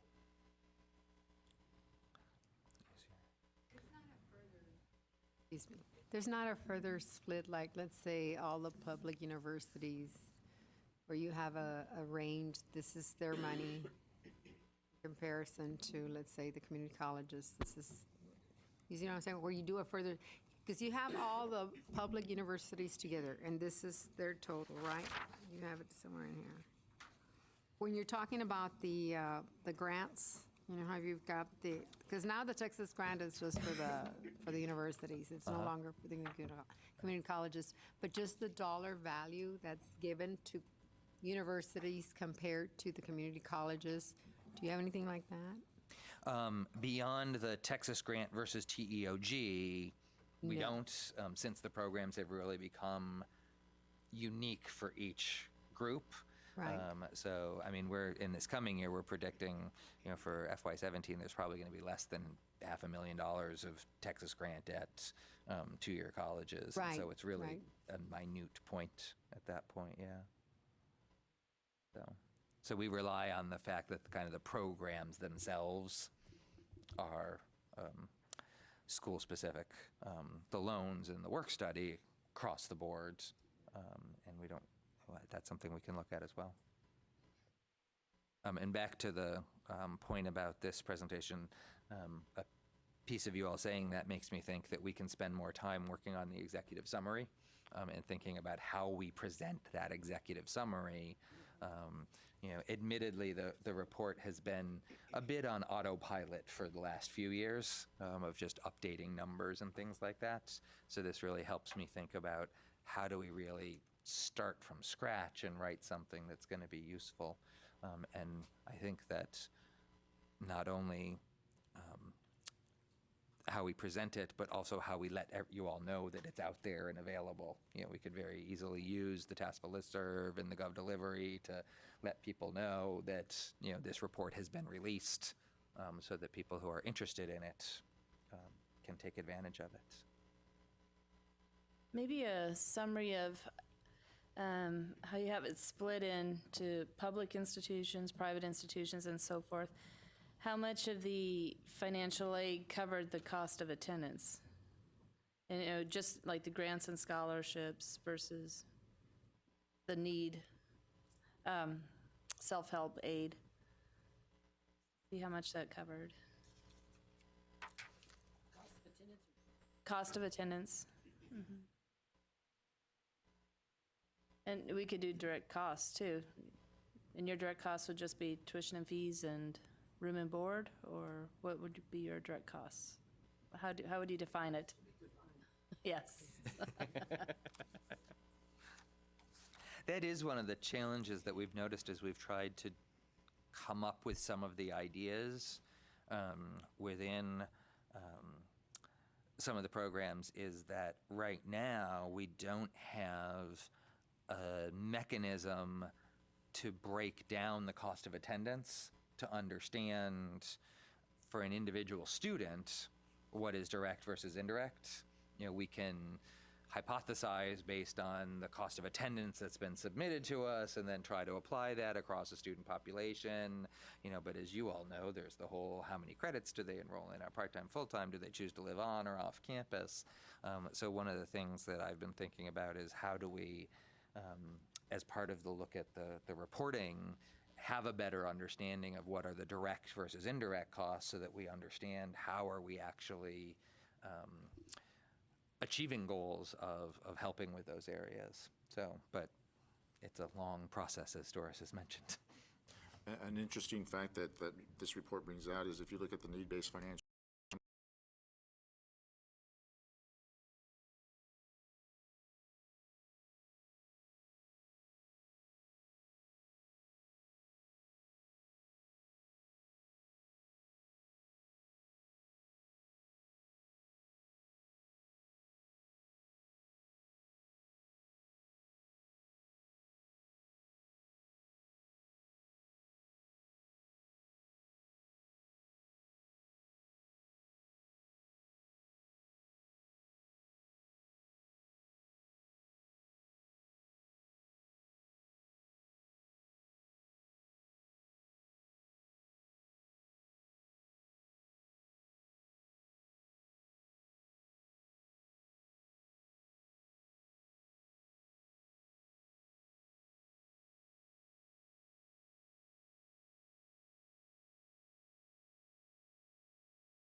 reports, things like that.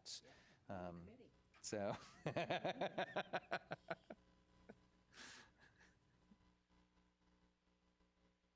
I think I've probably drained you of all your ideas at this point, but I appreciate everything. It'll definitely help us make better reports in the future. And y'all, if I'm reading my watch correctly, it's about lunchtime. Is that right? But we have 2 more agenda items. The second one will be a brief update. Do we just want to push on through? Okay. So the next agenda item has to do with the consideration of base amounts and the 2-year allocation, which was a proposal by the prior year committee. Just for context, with the federal changes for the 2017-18 academic year, the FAFSA will become available not in January 1, but October 1, prior to the beginning of that academic year. And also, too, the federal government is requiring the prior year model. We'll do verification looking at 2 years back in terms of tax information versus the current prior model. So the subcommittee was charged, for the prior year subcommittee, was charged with coming up with suggestions the coordinating board could possibly implement to help smooth the transition for institutions, but also make sure ultimately we're doing the best in terms of what we can for our students in terms of awarding them as early as possible. And what we're going to discuss are really how to operationalize 2 of those recommendations. And what I emailed previously was a 1-page table. And bear with me, it was easier to write the table than it is going to explain it right now, so bear with me. But it's called a proposed allocation approach, and the intent is really just to start the conversation, and we can build on that. The table at the bottom is based on 2 assumptions, but the 2 areas in which the table was built in terms of the recommendations was, first, that perhaps the coordinating board could provide a base guarantee prior to, for instance, a legislature even meeting at the beginning of the biennium and making those allocation decisions. But secondly, too, once the allocations and determinations, or once the appropriations have been taken place for the biennium, that possibly earlier on, the coordinating could provide us not only the first-year allocation, but at least an estimate as to what the second-year allocation will be, so that we can, very early on, award students when they start applying after October 1st through the FAFSA. The assumptions on the table, and of course these assumptions may have to change. The first is that the amount of funding for any program won't be decreased by the legislature, and that in between any year that there won't be more than a 10% variation in the funds that a institution will be allocated, for instance, for the Texas grant or the TEG, et cetera. So looking at that in terms of possibly how to operationalize it, looking at the legislative action column prior to any funding determinations being made, that the coordinating board could simply, for that first year in which we'll be awarding within a biennium, is simply provide us with the allocation minus 10%, so that we'll know at least 90% of the funds that we'll have available. Again, predicated on the fact that we won't be receiving 10% less than we received the previous year on an institution-by-institution basis. Once the allocation, once the appropriations have been made by the legislature, funding is determined, then for the first year, that allocation can then be determined for the first year of awarding within the biennium. And then for the second academic year, at that point, the coordinating board can again provide us our current year allocation, what our allocation will be in the first year once appropriations have been made. And then for the second year, go ahead and provide us our second year allocation, which would be that first year minus 10%. And so that we will have a decent idea prior to even starting or awarding of what at least 90% of our allocation will be for year 1 and year 2. And then, of course, once the coordinating board has made their analysis of the data and based on the allocation methodology, at a later point, provide us the full 100% of what our allocation will be for that second year. And boy, after that explanation, I sure hope you have the table in front of you. I hope that made some sense. All right, from the beginning, just to provide context, way back when in December. But so the idea is, again, not that this is an exact science, but at least to give us institutions as early as possible a base amount or 90% of our allocation will be so that we can really meet the intent of the October 1st availability deadline, and that is get students awarded as early as possible so they and their families will know what funds are available, what their costs will be, and they can really be having some thoughtful conversations, not only with us, but maybe their high school counselors within their family to determine where they can afford to go to school and how they can ultimately finance their education, hopefully at the institution they really want to attend. Thoughts, ideas, criticisms? One piece I just want to frame everything on. I think this is an important thing to talk about regardless of the moving the FAFSA earlier, because that's one of the even before that happened, that's one of the challenges that everyone has been talking about. So I want to make sure that we don't get too bogged down in just the idea of how do we operationalize it with an earlier FAFSA, but how do we operationalize it across the board. And the second thing that I need to put on record is this is just a discussion to give us some ideas. There are so many pieces that would have to fall in line to make this happen. So I need to make sure that people don't walk away and let their schools know, hey, they're changing the whole allocation process. Because even if we have a great idea, remember, negotiated rulemaking committees would all have to agree with this. So basically you're saying, Chad, you get to hold 6, 7, 8 more negotiated rulemaking committees to try to make this happen with everyone, which I am happy to do because I think we could do some great things with this. I think it could change a lot. But I used to say to my staff, I need to manage expectations and make sure that we realize that this is just the beginning of pulling ideas together. And that was a subtle hint. I can add that to the assumptions. A lot more has to be done.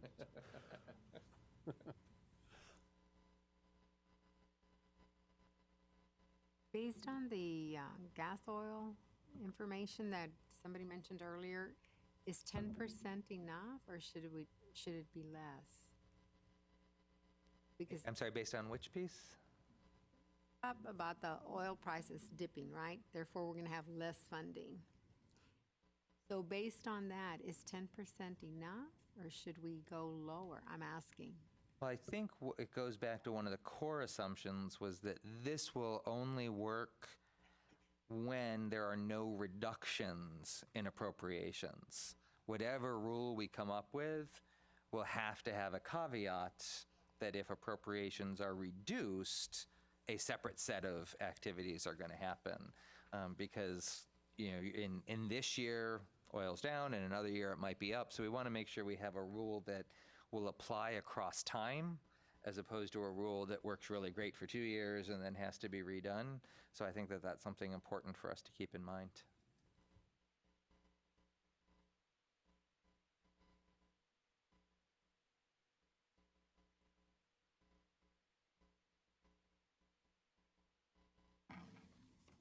Is everyone exhausted? I agree. Are there That's very any other nice. better ideas or? Yeah, the recommendations to me are excellent recommendations. Now, hearing what Chad is saying, that it might take time to implement these, I'm just curious to find out, or what options do we have then moving forward, because 17-18 is just right around the corner. A few months, we would be loading our FAFSA data and making awards. So any ideas on what institutions can do in the meantime with their state allocations? Do we just go with an estimate, or? At this point, you would have to do whatever you've been doing for all the other years when you haven't had the allocations until June. Allocations have come in significantly after when you've wanted to make awards in the past. They're still going to come in significantly after when you want to make the awards. That significance might be greater, but the core of the concept is the same, and so you'll have to use whatever approaches you've been taking in the past. And to get to Rosie's and Zelma's point, at what time will we get a feel from the coordinating board that will we have a stable funding from the legislature, or will it go down? Because I think that's one of our concerns If it's stable, then we can definitely follow our standard business practices in terms of during our estimates, letting students know there may be changes to their awards based on funding from the state. But if it goes significantly down, that really changes how we will operate going forward in October. At what point will we get a sense from the coordinating board whether we can be looking at some reductions? I don't know that you'd actually get that sense from the coordinating boards. That would be something that you'd need to get from watching the deliberations in relation to the appropriations, because we are just as much a anticipating participant in this process. You know, we're while we're making recommendations, our recommendations are for increased funding based on, significant needs. We're not recommending reductions or anything like that. And so we are just as much hoping to know. So I would have to defer back to all of you to work with your government relations areas, to be following what's happening in the appropriations, so that for your individual government relations to be giving you indication on what they feel might be happening in the programs, because as a coordinating board, we're not really going to be able to say it's going up or going down because we don't have any control over it. We'd love to have more control over it, but we don't. All we can do is then, once we know what's happening, get the information out to you. Well, one, I'm disappointed that the coordinating board isn't omniscient, so you've totally destroyed I wish this I was ideal I had for the omniscient. coordinating board. And I know, when I guess House Bill 1 and Senate Bill 1 comes out, you have a sense of the appropriations, and that usually occurs. At this point, it will be occurring, if I remember correctly, after we'll start awarding in October. So I think that sense, and we typically will sometimes wait from a letter from the coordinating board, and it will say, don't make any promises at this point, things are still uncertain. But I think a lot of us will get together and have discussions as institutions beginning in February how we're going to proceed. So I think we'll continue having those conversations, but maybe in September, October, November. But I really feel we probably then won't really have a sense of how that may work out, since it's going to be occurring so much earlier on than when the legislature goes into session. And that's a bit of why I mentioned that I think we need to be thinking about this as how would we like to see things happen regardless of the changes in the FAFSA? Because there really isn't much that we can do to change things for 6 months from now.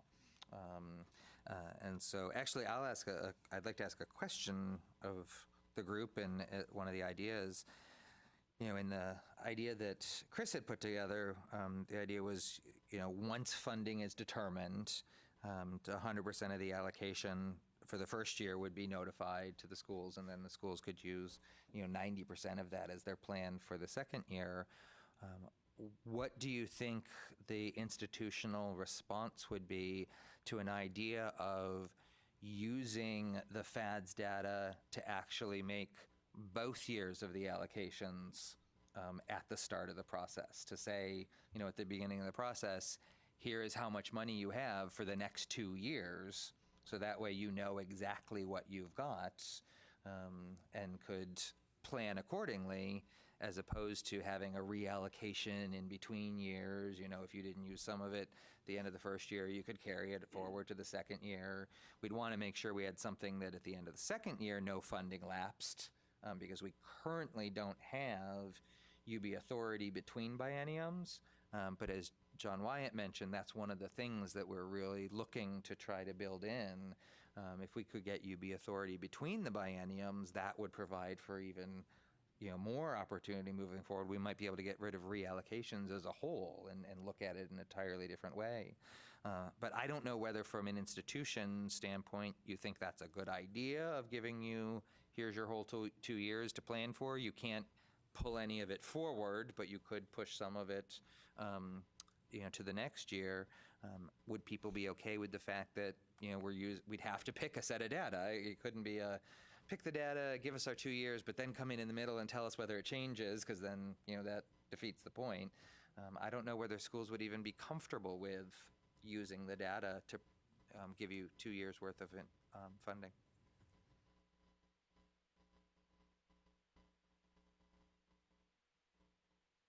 So would give you the FADE report every 2 years also? No, you'd be giving that to us every year. Rosie, that was a really good try.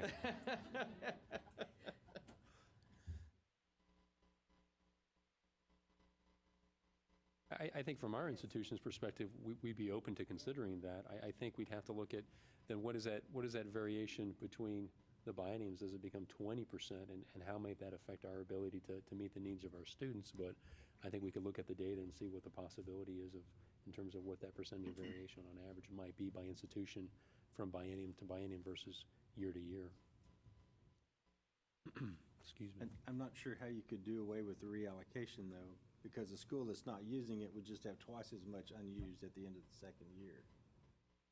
I think some of what we've been thinking about as well is trying to do more to help the schools understand all the ways that they can utilize it.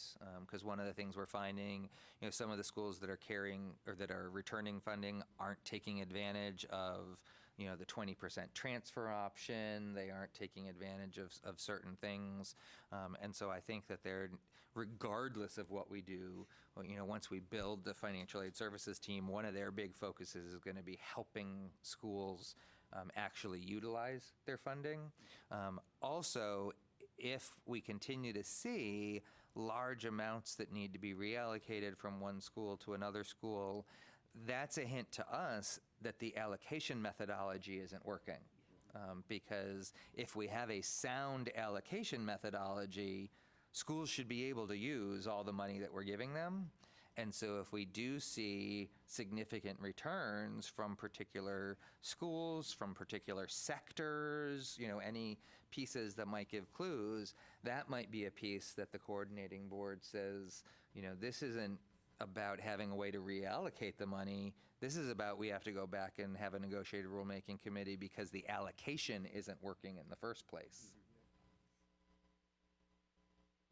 Along the same line, when we're talking about PPY coming up, has there been any discussion about making maximum award amounts available earlier than January 31st? I apologize. When we notify you of what Yes. the... Since you're required to do that by January 31st, can you move that back so we have that information November? To be honest, that's the first time it's ever been raised as even a thing that people might be interested in. So we'll have to look at how that ties into when the information is submitted that's used to calculate that number, because that comes off of a report that comes from the institutions. So I don't know whether that's the kind of thing that in order to do that, then you as institutions have to give us something else earlier.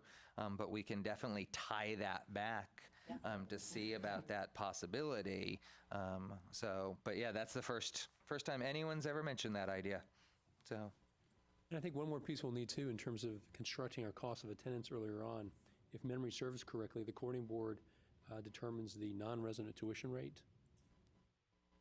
and provides that information in the spring. So having that earlier in the fall would allow us to set that cost of attendance earlier in the year, so we don't have to make adjustments after the fact.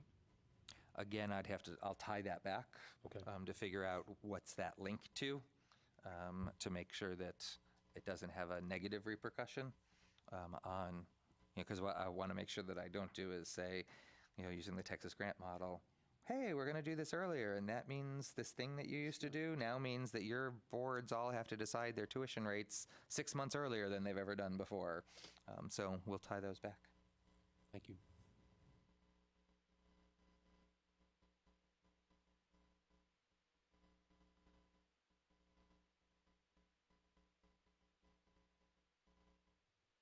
On that piece,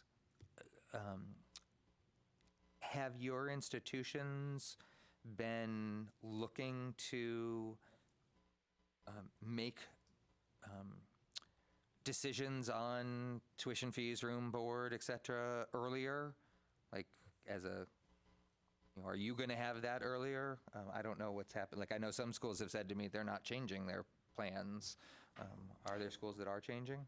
We've moved ours. We'll be figuring this upcoming May for 17, 18. Oh, that's a lot earlier. Yep. You've always done it. But we're private, so it's a little bit different, so. And I believe at our systems levels, there's discussion of setting it earlier as well, but also maybe setting 2 years at one time, so that it doesn't get into the cycle of having to go through these machinations every single year. And actually, the thought, I know some institutions have been talking about not setting it for the upcoming year, but setting it for the next upcoming year and the subsequent year. So they're really setting tuition fees almost 2 and 3 years out, and that it only comes up before the board every 2 years. That's what we've been doing. That's what y'all been doing? And I've heard some have been doing it for 4 years. Is anybody aware of that? Okay, I thought that would be tough too, but someone had mentioned one school was thinking about that. It's pretty tough. Well, that definitely plays to transparency and helping students understand what they might be getting into. You know, I can see how that, you know, not only would help with some of the things administratively for us, but, you know, really plays to the goals of helping students understand the financial implications of the decisions they're making. Any other comments? Okay, then we'll move on, and the next is Chad is going to get us an update on the student nomination process. This is really quick. Just wanted to, clarify a point going back to the rules. We've proposed moving forward the idea of having 2 student reps on the Financial Aid Advisory Committee, one from the 2-year and one from the 4-year. But keep in mind that rule doesn't become effective until sometime in July. So right now, we're only looking for one person because by the time we need to get another person on here, the rule won't have taken effect yet. So we're working on that right now. Nominations actually close next week.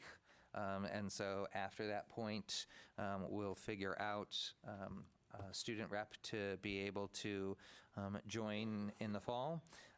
And one of the things I talked with the chair, the past chair, and the vice chair, or is it vice chair? Yeah, about was the potential of staggering those appointments so that rather than having 2 new students join at the same time every 2 years, like have the representative from the 2-year institution join 1 year, and then, so like odd years would be the 2-year rep, and even years would be the 4-year rep, and they seem to think that that would be a good idea in the process. And so that's one of the things that I forgot to actually ask during, I don't think it has to be written in rule, but that's a piece that we're looking at in terms of the nomination process. So more to come on that fact. Anna is here for the next meeting that we have, and actually we should probably say that out loud. Does anyone know when the next meeting is? Does anyone have their calendar? May 26th? Yay! So May 26th will be our next meeting. Oh, you're so good. He is so organized. And that's still on our typical Thursday. It's only the November one that we moved to the Wednesday. Okay, and that brings us fairly close to the end. Any suggestions in terms of the agenda for our May meeting? And if you feel I've put you on the spot, you're welcome to tell us any agenda items later. Just send me an email or Chad an email. We'll be glad to add that to the agenda. Any final comments? Okay, do I have a motion to adjourn? Okay. Second? All in favor? All opposed? Okay, thank you all very much for your time.